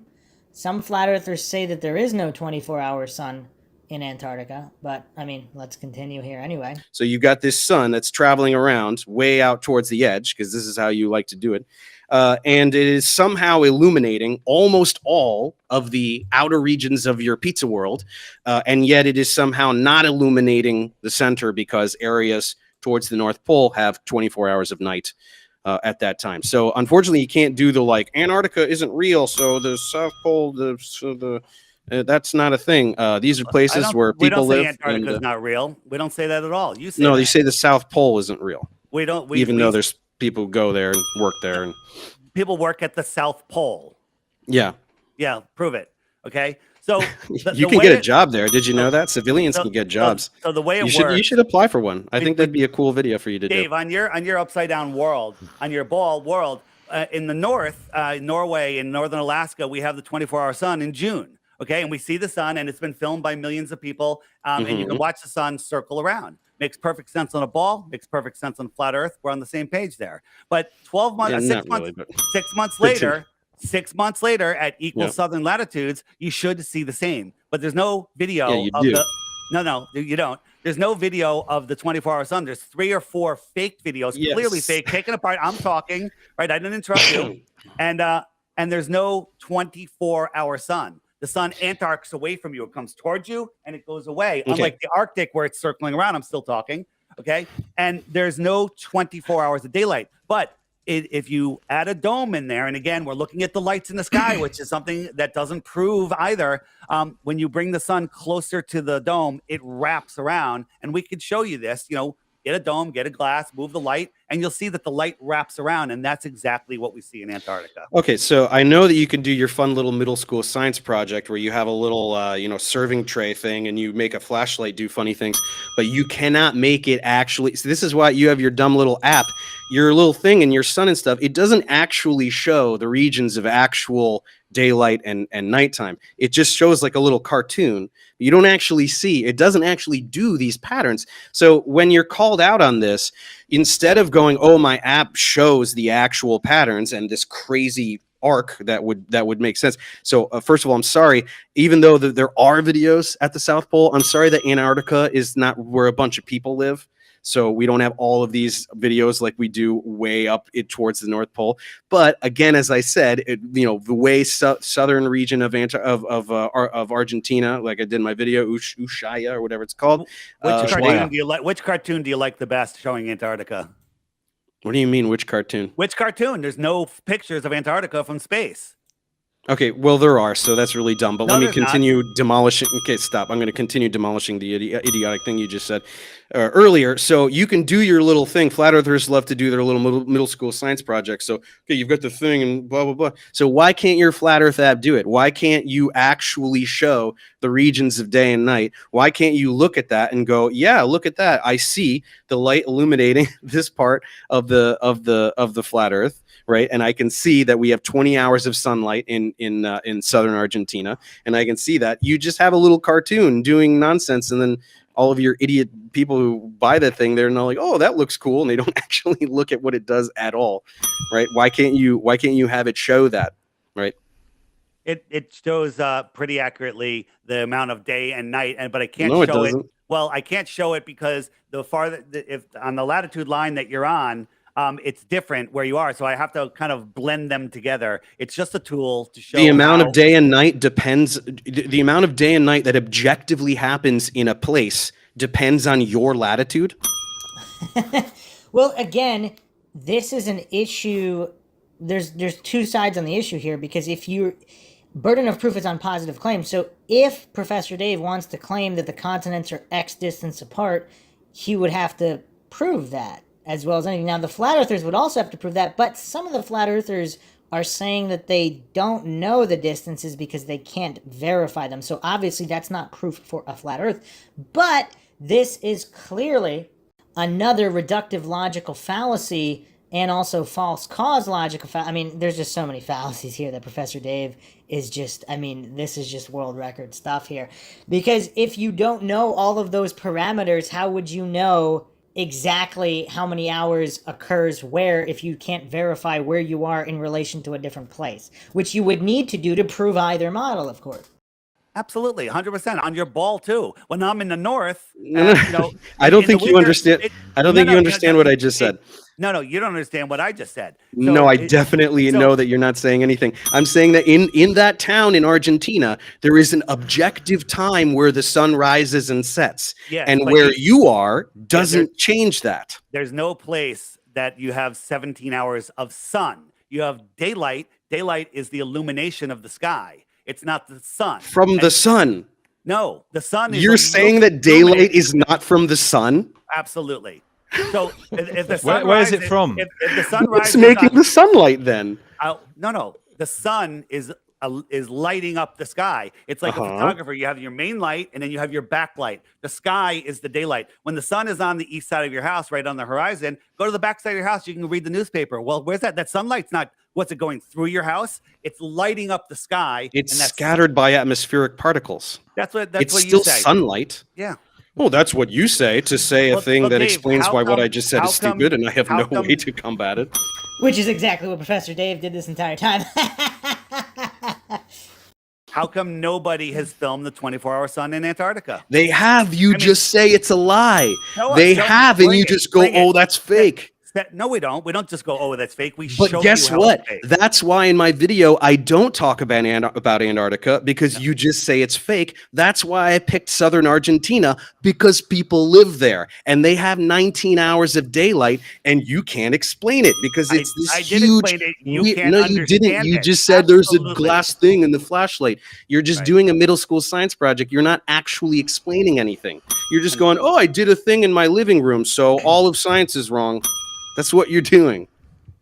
And again, he's using the word science to describe his religion of scientism, because real science he would be able to clearly show why it's not XYZ and it's ABC instead. Clearly show that with controls, which he hasn't been able to support any of his positions because he doesn't understand the burden of proof logical fallacies or any of these other children's level logical fallacies. Now, Flat Earth Dave didn't do any of that either. He didn't prove his point in any way either. But the fallacy count here, there's a staggering difference. I mean, this was just clear obliteration in terms of logical debate.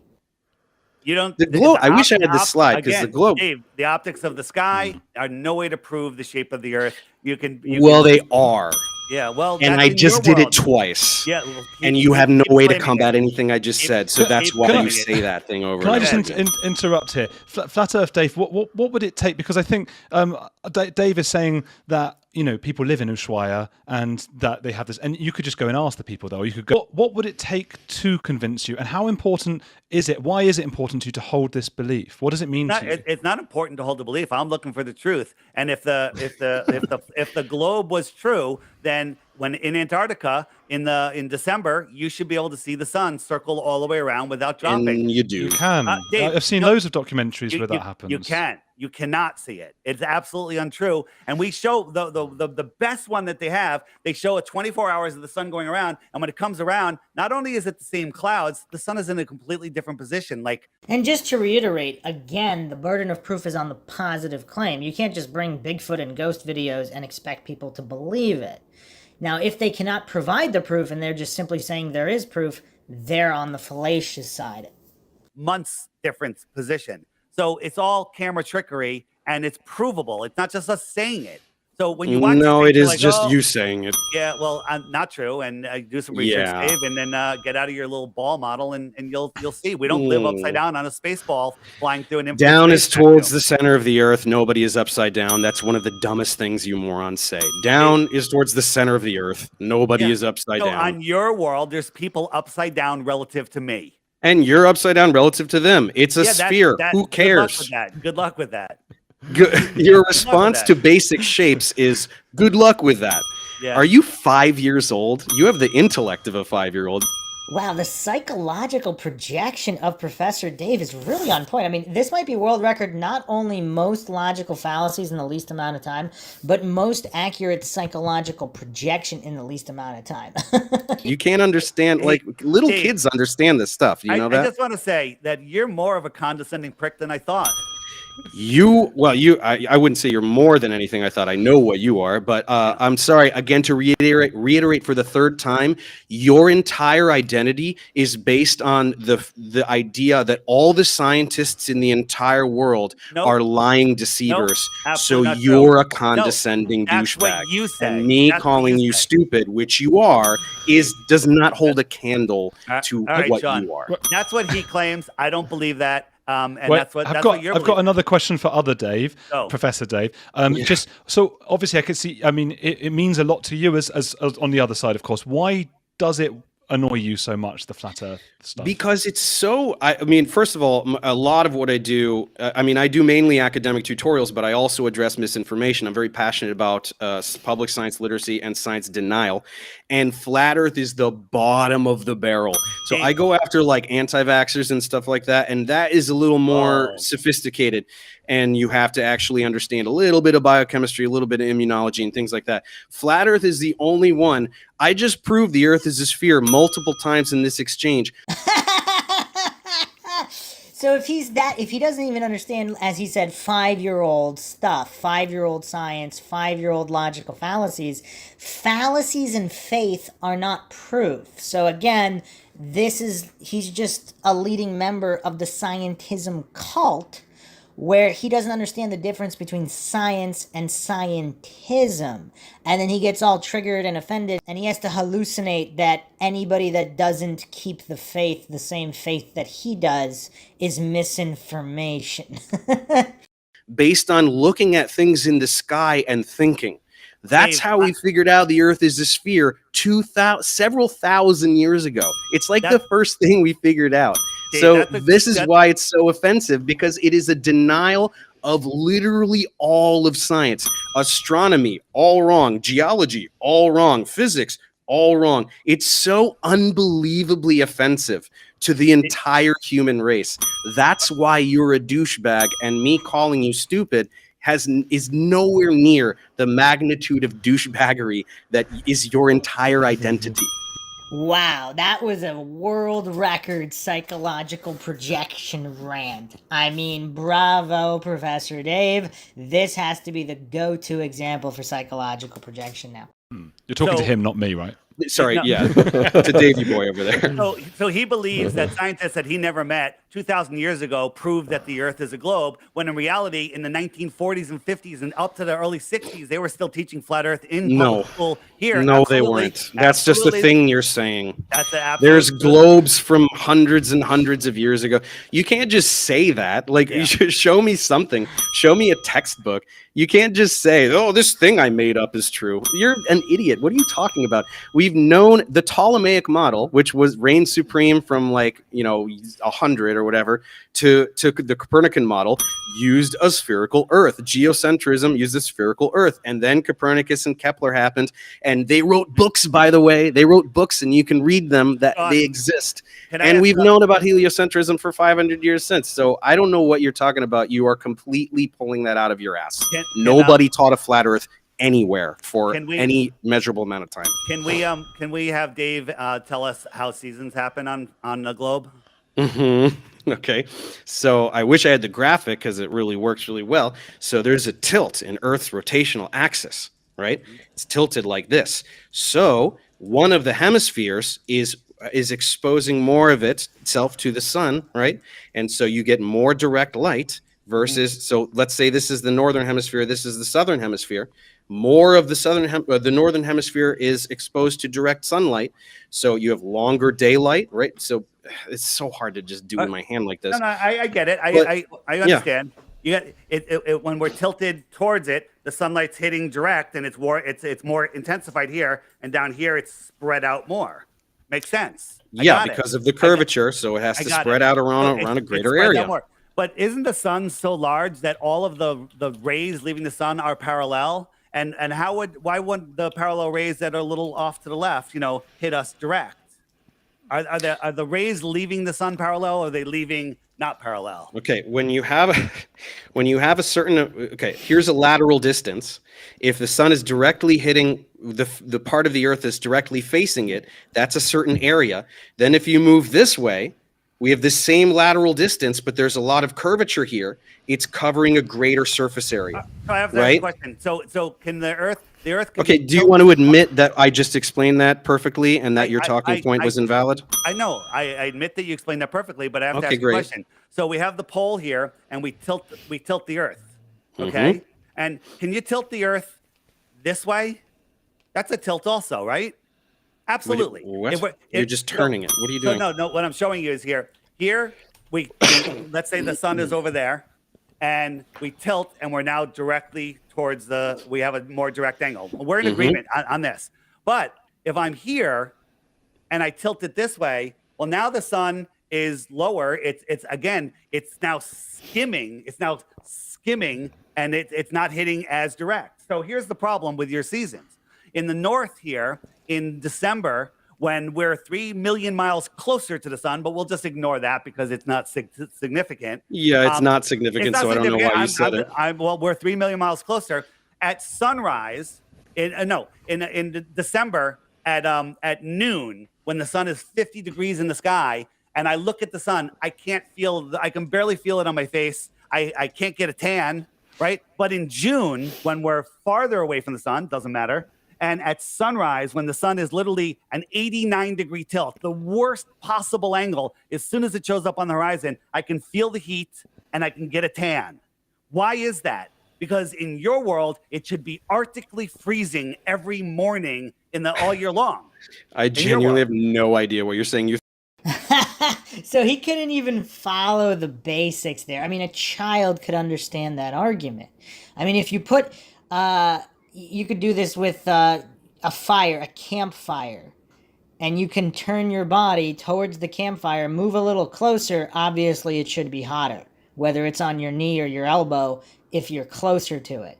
So this goof, he's either pretending he didn't understand the argument because he knows that he has no answer. He's too dumb to come up with an answer or rebuttal of any kind. So he has to pretend he didn't understand it, or he truly does have some kind of mental disability and really didn't understand that very basic argument. Throwing around 89 degree. I have no idea what you're talking about. Okay, so you have the sun here, right? The sun, and we're tilted, so it's 34-degree tilt. Well, if I tilted it all the way down to the horizon, so I'm here. I wonder if Sean Atwood understands the point he made, and also this Andrew guy, because they're not laughing anymore. They look kind of serious. Did they understand the point he made? And they don't have a rebuttal for it. They know that, and Professor Dave basically just threw in the towel there, admitting that he doesn't have the intellect to understand that basic point. So, I mean, what's going on here? And the sun's over here, okay? That's an 89-degree tilt, 1 degree off the horizon, right? Any farther, it would be below the horizon. The sun I'm sets. already lost. I have no idea what you're saying. It's because you're stupid, Dave. Right? 5 minutes No, left, it's guys. because you're not 5 saying minutes. anything. I will You're just explain going, it if I again. tilt it this I way, will this explain has it again. nothing to do with anything. Is that a logical fallacy? He's saying he doesn't understand anything. And Professor Dave, because you're stupid, but he did explain it. So technically, that wouldn't be a logical fallacy, I don't believe. Because if we're just using the strict definition of the word stupid, Flat Earth Dave explained this 2 times already, very clearly and succinctly. I mean, I don't know how to explain that even more even without the demonstration. I mean, does he not understand the point? If you're slightly closer to the fire, it should feel warmer. I mean, this isn't rocket science. If the Earth is tilted 34 degrees, that's how 23 degrees, something like that. 23 degrees, whatever. If we tilted it 90 degrees, the sun would set. Well, it would set over the pole, which doesn't happen. So the farther, 5 minutes left, guys. 5 minutes left. The farther I tilt it, the more spread out those rays are. Well, the spin is the equivalent to the tilt. So when I'm spinning away from the sun's getting lower and lower and lower. It's spreading out across the sky. Does Professor Dave not even understand how the heliocentric model works? In terms of where the globe would be as it's rotating versus where the sun would be if it's rotating away. I mean, Professor Dave genuinely, I don't know if he's faking this level of stupid right now. He genuinely seems confused and does not seem to have the mental processing power to even understand what Flat Earth Dave is saying. Across the world, it should get colder and colder and colder because that sun is spreading out. Spreading across. You understand that there's always a face of the Earth. There's always the sun is hitting half of the Earth. Not according to time and date. All right, but that's the sun isn't always hitting half of the Earth. On the ball, it would be, but it doesn't. Yeah. That's well, it does but though. So what are you talking about, David? You're not listening. Okay, I am. You're just not saying anything. So he's pretending that Flat Earth Dave didn't make an argument because he was too dumb to understand it. I mean, what would that be on the part? I mean, would that technically be a straw man and an ad hom rolled into one? Can tilt. So if we're tilted away from the sun, we have our winter. And if I tilt it farther, it gets really cold because Antarctica or the Arctic is tilted farther away. That's why it's cold in your world. Right, but it's not. What do you mean? If we tilt it further, it's not tilted further. It's a 23-degree axial tilt. So what do you mean tilted further? What are you talking about? Why is it colder in the Arctic in the winter than it is in Florida in the winter? I just explained it earlier. Well, I know, Dave, it's getting more direct sunlight. Absolutely. So don't interrupt. If the axis is tilted away, then it is. Dude, I just explained this. How do you not get this? I really do wonder if Andrew gets this because Andrew and Sean. I mean, like I said, I don't know about Sean. He looks like he has a mental disability most of the time. He can't even tell what's going on, so he just laughs at stuff. But before, he looked pretty serious. Is it possible he did understand Flat Earth Dave's point, and there's no rebuttal here from these goofs? No. You're not getting it. Listen.